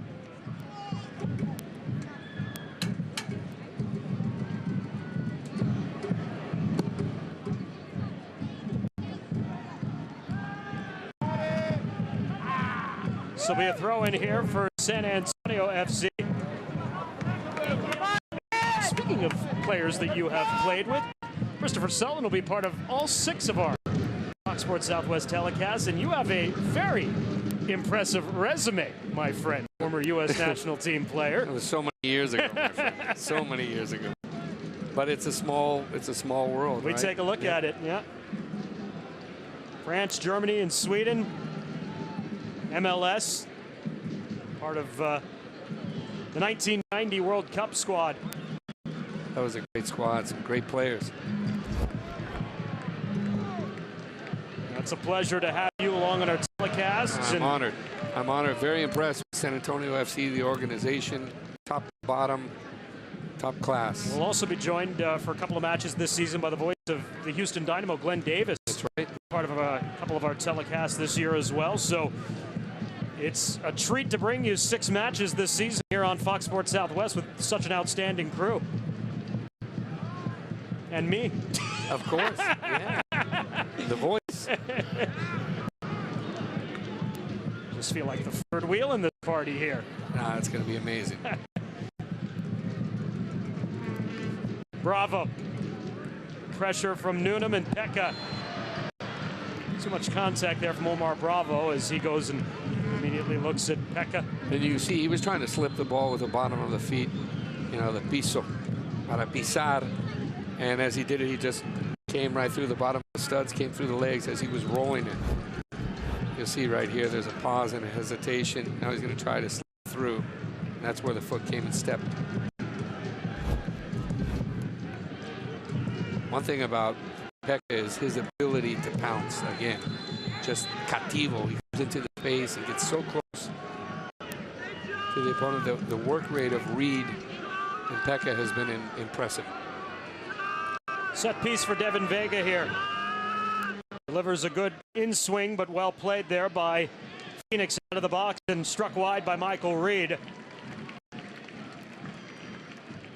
San Antonio FC, that's the second set piece that they've had with Devin Vega here in the last couple of minutes. Again, they have one goal, they have the lead. They don't necessarily need another, especially with the way their back four has been playing over the last few matches. But it's a little bit different, I think, again, when you take a look at just some of the names on the backs of the kits. Phoenix Rising FC and the pedigree and championship experience that some of these players have, that you don't want to play it too close to the vest. Vasquez works the ball away. A good tackle there by Pekka. Exactly. Back up with it here and some daylight for Pekka. Ah, beautiful football. Vega, 20 yards deep, gives it a go, but unfortunate. The conclusion wasn't there, but again, Pekka was on display. I mean, the ability to come in and hunt that ball down, low center of gravity, and then he makes a hatchet turn with the outside of his foot, turns around and lays a deceptive pass across the middle. Fabulous football.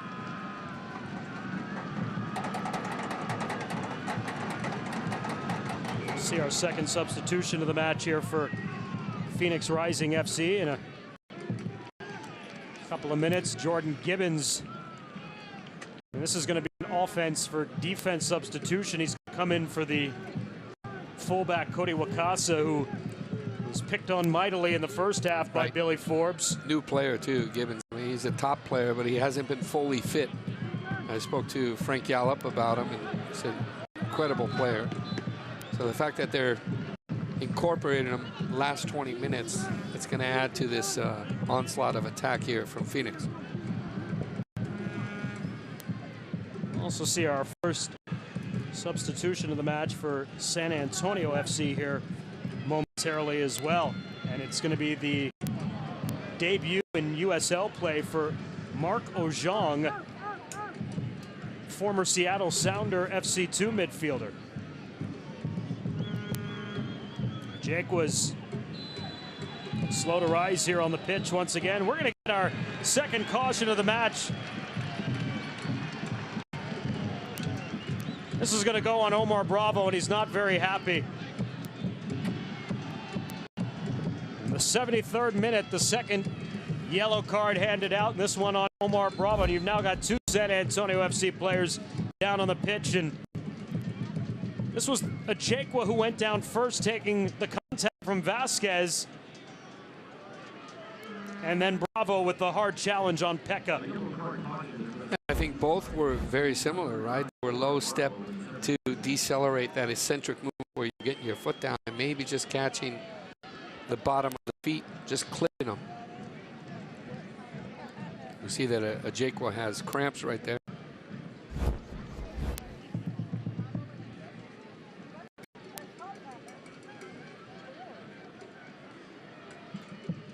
Ajekwa seems to be cramping up a little bit more as he's back on his feet, and Pekka now rises as well too. And so 2 cautions Pekka wanted to transfer the ball in between both feet like Zidane used to do, roulette. And sometimes when you do that around certain players, experienced players, they're going to let you know. Jordan Gibbons in the 74th minute will come on as he'll replace Cody Wakasa, and Mark Ojong is still waiting to go in, but he's holding off for the moment.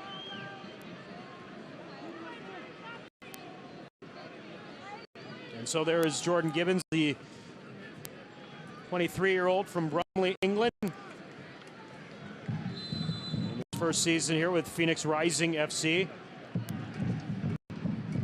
And now Mark Ojong will enter the match as he will take out Chris Tierpak in the 75th minute. I thought that Tierpak was so impressive, particularly in the first 45. One of the things that San Antonio could have looked to do was incorporate him more in the second half. I felt that when he was on the ball, making those attacking bursts up the right side, and playmaking ability, the assist, the pass, the dribbles, the timing. Phenomenal game. Another good night for the Austin native. Here's Mark Ojong from Cameroon. We mentioned last year playing in Seattle, 28 appearances, 2 goals, 24 shots, so he does bring some offense. There's a great move into the box. Billy Forbes, can he finish? He cannot get the last touch. But he created and had the space for a moment and just a half second off. And look out, McCarthy fell in the midfield, but Ibiaga was there to head that one away from potential danger. Well, that's the magic you look for right there. I mean, you see Billy Forbes just slaloming, transferring his feet, floating, the pause, the hesitation. Look at the dribble right there. Just the pause and the ability to be able to float in that space. And that was the new man on Gibbons, who may have potentially saved that last touch for Billy. That probably would have ended up at the back of the goal. And there's Billy Forbes again, off to the races. He's onside. Billy into the box, lofts one, just over goal. What a chance for Billy Forbes to stretch the lead to 2. Meanwhile, Jordan Stewart and Peter Ramage both upset with the assistant. They were looking for the offside flag. Great little entry pass over the top. Fantastic collection at full speed. And he just tries to chip, delicate technical touch. And it's hard to do it on that short grass right there at that full speed like Lionel Messi, like the great ones. But he makes it look easy to get into the attacking third. Again, generating those opportunities time and time again. And that was, again, when you are playing so high, as Phoenix has done not only in the first half of the match, but here in the second half, trying to find that equalizer, leaving themselves susceptible to the speed of Billy Forbes on the outside.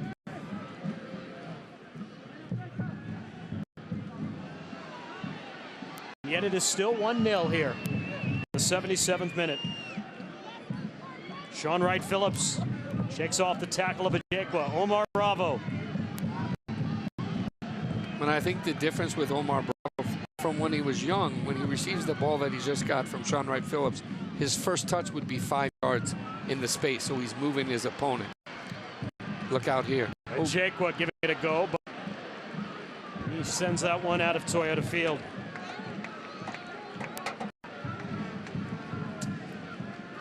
Ali Alberto Hassan getting ready to come in for Ajekwa, who has the lone goal in this match and has had a fantastic game. Once again, making the start in place of Cesar Elizondo, who misses his 2nd straight match. And here comes Ali Alberto Hassan in the 78th minute. And I love this move as well because Ajekwa, for me, he was like Samuel Eto'o tonight. The running that he did, playing in that high point in the 4-2-3-1, the work off the ball, the goal that he scored, the movements to pull himself to the area, super impressive. And he's given you 100% at this point. With still 12 minutes left in the match, you need fresh legs here if you're San Antonio FC. Hey, this is what Antonio Conte did when he won the championship with Chelsea just a week and a half ago. The same thing. He put in 2 players for Diego Costa and Hazard, and it opened up the game. Josh Cohen, and there goes the flag up again. San Antonio FC, can they find? Oh, they almost did with Billy Forbes. Well, the one thing that I would say, goal. I was telling some of the guys, the PR guys at halftime, that Billy Forbes in this type of game could score 3 goals in the second half, but you really got to look for him every time on the out. You really want to exploit that, as you mentioned in the first half.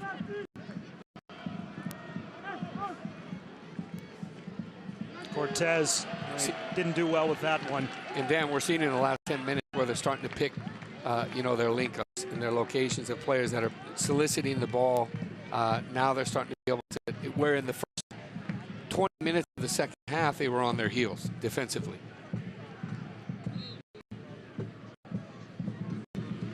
Pekka. That's fantastic from Reed. Nice move. Splitting for Hassan. Vega.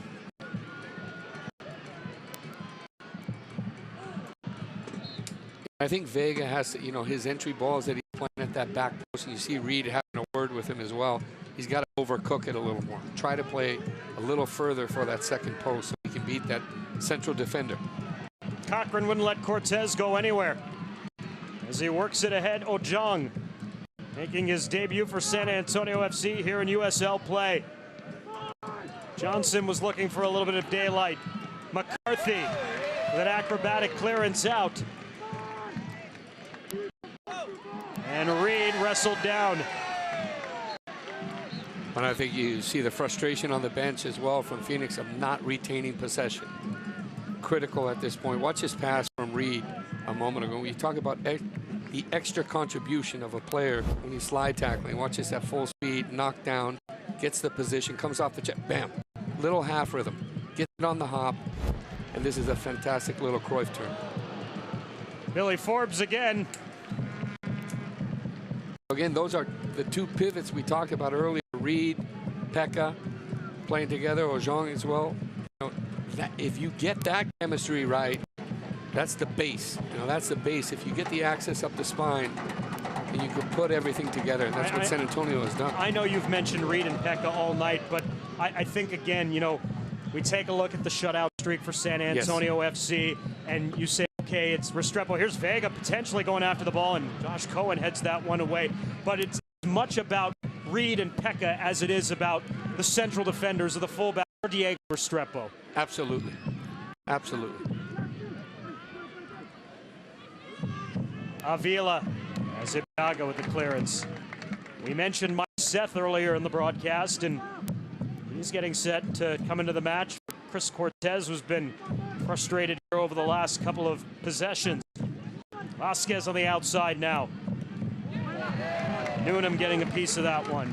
Here is the former Colorado Springs Switchbacks FC forward Mike Seth coming on in the 82nd minute.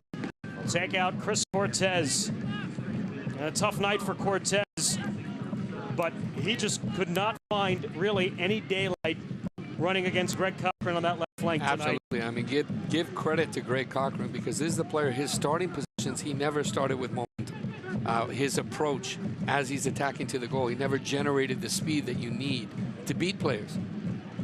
And I think he was a little bit out of position, because he normally plays like a high point number 9. Seth with a throw-in. Ibiaga kept alive. Sean Wright Phillips knocked away. Billy Forbes got in front of that one. Tracked by Cochran.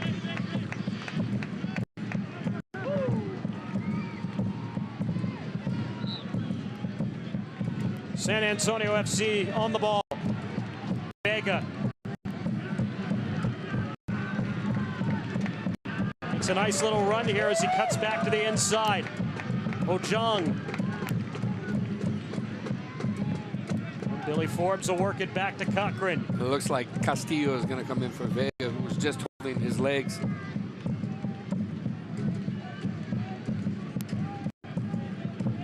Newnham. Yeah, Vegas. He is definitely in some pain here now. Pekka. Trying to cut through the crowd. He does. Intended for Reed and struck. Away there by Stewart. Sean Chin looks like he'll come in for Devin Vega here now in the 84th minute. What'd you think about Devin Vega's first start start here at Toyota Field tonight? Well, I thought he was good. You know, I mean, to be honest, he had a pretty big challenge in the second half for 20 minutes. He had to run, pull back a little bit further, but overall, I thought he connected his passes, linked, covered the midfield well, played with simplicity within his limitations. So, good outing. Just 18 years old. He won't even turn 19 until December. The sky's the limit for that kid. Absolutely. And one of San Antonio's own. Chin with his first touch as Stewart clears away. Newnham. And Avila. As he plays upfield. And there's Cochran in front of the newly inserted Mike Seth. Now Sean Wright Phillips with a little bit of space on the outside. 85th minute of the match. Bravo. See, he's playing upfield now here, looking for the equalizer. Chin will get to the ball.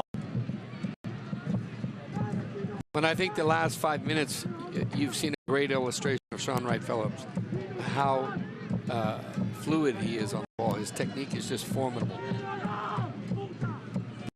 Avila. Top of the box. Bravo with a deflection. Johnson gives it a go. And that was really their first test on net of the match. And you knew that was going to come. Again, effortless from Sean Wright Phillips with his touches, his flicks, but there's always been 3-4 players in the neighborhood. And watch this. Avila, again, he's been tormenting there on the hop. That second bounce kind of threw him off a little bit for him to strike with perfection.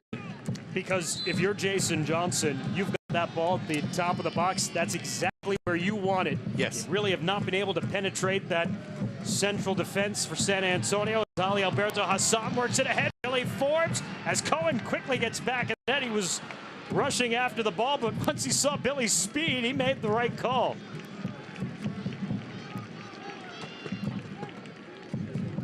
San Antonio FC is back at Toyota Field Saturday, June 3rd as Sporting Kansas City affiliate Swope Park Rangers comes to town. Tickets start at just $10. Visit SanAntonioFC.com or call 444-5MLS for more information.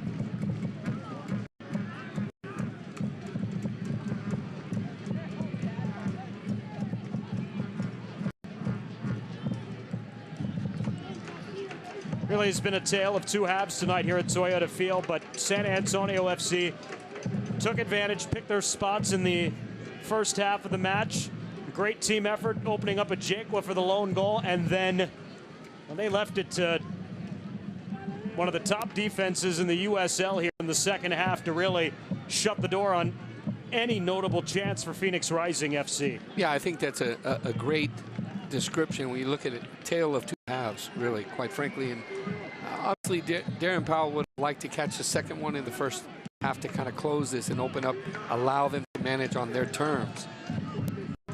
And you have to anticipate with the pedigree and quality that Phoenix possesses that they're going to come and adjust at halftime. That they did. They threw numbers forward. They incorporated multiple players into attack. But again, we're seeing how resolute this defense is. And resolute's a great word because I feel like they're playing with the confidence of having a 2 or 3 goal lead at this point, even though they're only playing with a 1 goal cushion. And I never, as a coach, I never feel comfortable that way. I mean, I'd be on the edge of my bench the whole time. Set piece for Wright Phillips.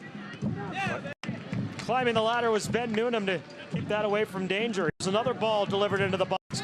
Johnson. And again, Newnham works it to the outside, and now a little discombobulated here as Gibbons steps up.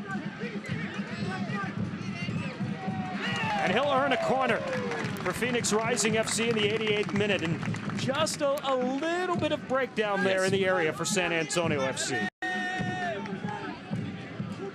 Fourth corner of the match. San Antonio FC has only had 1 corner the entire match. Fourth corner for Phoenix Rising FC, that is.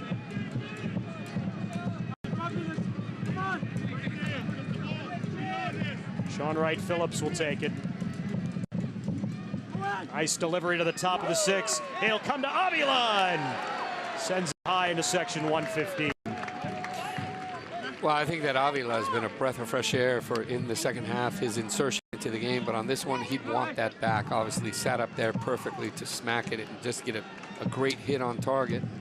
Looks like he just came under it a little bit too much. When you are unbeaten in your first 9 matches, not only do you have to have a good squad, but you have to have really a lot of the breaks go your way. Right. And there have been so many nights where San Antonio FC has had so many things go in their favor.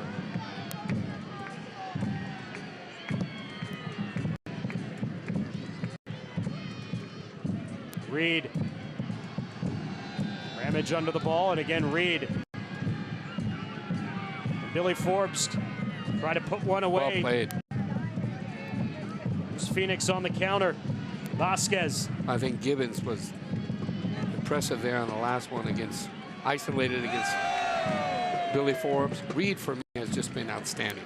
I mean, he's like a hunting dog, moving all the way across the midfield, everywhere, inside, outside, coming to the sides, winning balls, recovering, releasing balls. 90th minute of the match. 1-0 San Antonio FC. Got a goal early in the 12th minute from AJ Ajikwa. And have left it up to their defense to shut the door.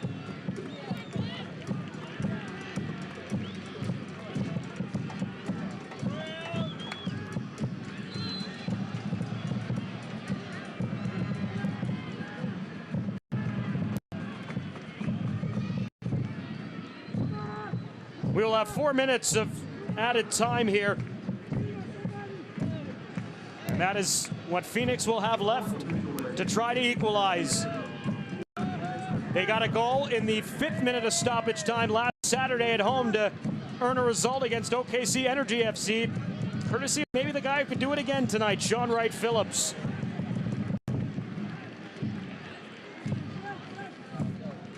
But at times, this Phoenix Rising FC club has just looked so frustrated, and I don't want to say defeated, but they don't have that swagger maybe perhaps that they had last Saturday night. Well, and I think they're missing Luke Rooney, the number 10 that plays for them in that position, the playmaker, who's so instrumental in Alessandro Riggi as well. When you lose 2 key midfielders to knee injury, that affects the impetus of playing. But overall, as you mentioned before, it's a commanding performance from Phoenix. I'm sorry, from San Antonio FC. But I'm always looking for the engine. Where are you going to get the breakout component? And we see Billy Forbes, he's had 33 touches, 10 total passes, but how many sprints has he made in the 90-plus minutes that he's played so far? Really impressive. We got a caution that was handed out just a moment ago, although see to who necessarily. Chin.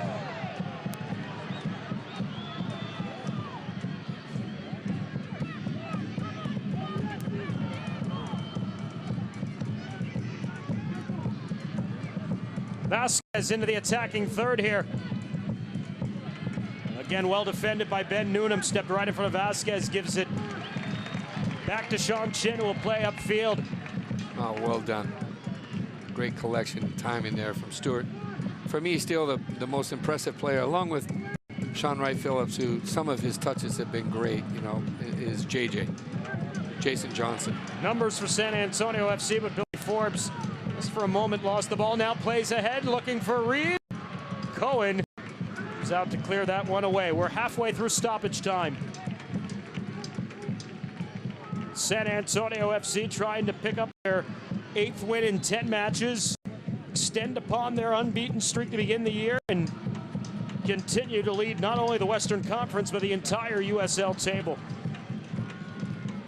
They'll head on the road next week, Kansas City, to take on Swope Park Rangers before coming back home to take on Swope Park Rangers on June the 3rd. A little home and home with the defending Western Conference champions from a year ago. Sean Wright Phillips to Avila in the midfield. Can he get it across? He can. Seth, good touch back. Gibbons stripped of the ball, and San Antonio FC pushing forward. Here in the final minute of stoppage time, give or take. Vasquez delivers one deep. Again, the balance back 4 earlier, where JJ was marked by 4 players of San Antonio FC. And something you and I were talking about earlier, Dan, is resolute defense. The effort, you know, that balance, the coordination, the positional sense collectively, the ongoing communication with Diego Restrepo in the back. They got to make sure that the two pivots or defensive midfielders are close enough and tight where they can squeeze that front runner. Maybe another 15 seconds or so. San Antonio FC, can they just play keep away here for the last few seconds? Oh, well, misplayed there. The flag goes up, but... And so, this will likely be... No, we will not get another possession for Phoenix Rising FC. The final 3 whistles of the match. Billy Forbes and San Antonio FC, 1-0 winners at home over Phoenix Rising FC. San Antonio improves to 8-0-2. Their magical start to the season continues. Well, I think the margins are thin when you look at what's between these two teams, but the first 45 minutes, we saw an awesome performance from San Antonio FC, taking the attacking initiative, scoring one of the best collective team goals for my money. You look at the slashing, explosive acceleration, the time from Tierpak, and then the phenomenal strike in finish up top from AJ Ajekwa. Overall, the defense was phenomenal. The team was the star. What a result. Big 3 points tonight for San Antonio FC. Christopher Sullivan and I are back to wrap it up here from Toyota Field after this. San Antonio FC earns a 1-0 decision over Phoenix Rising FC.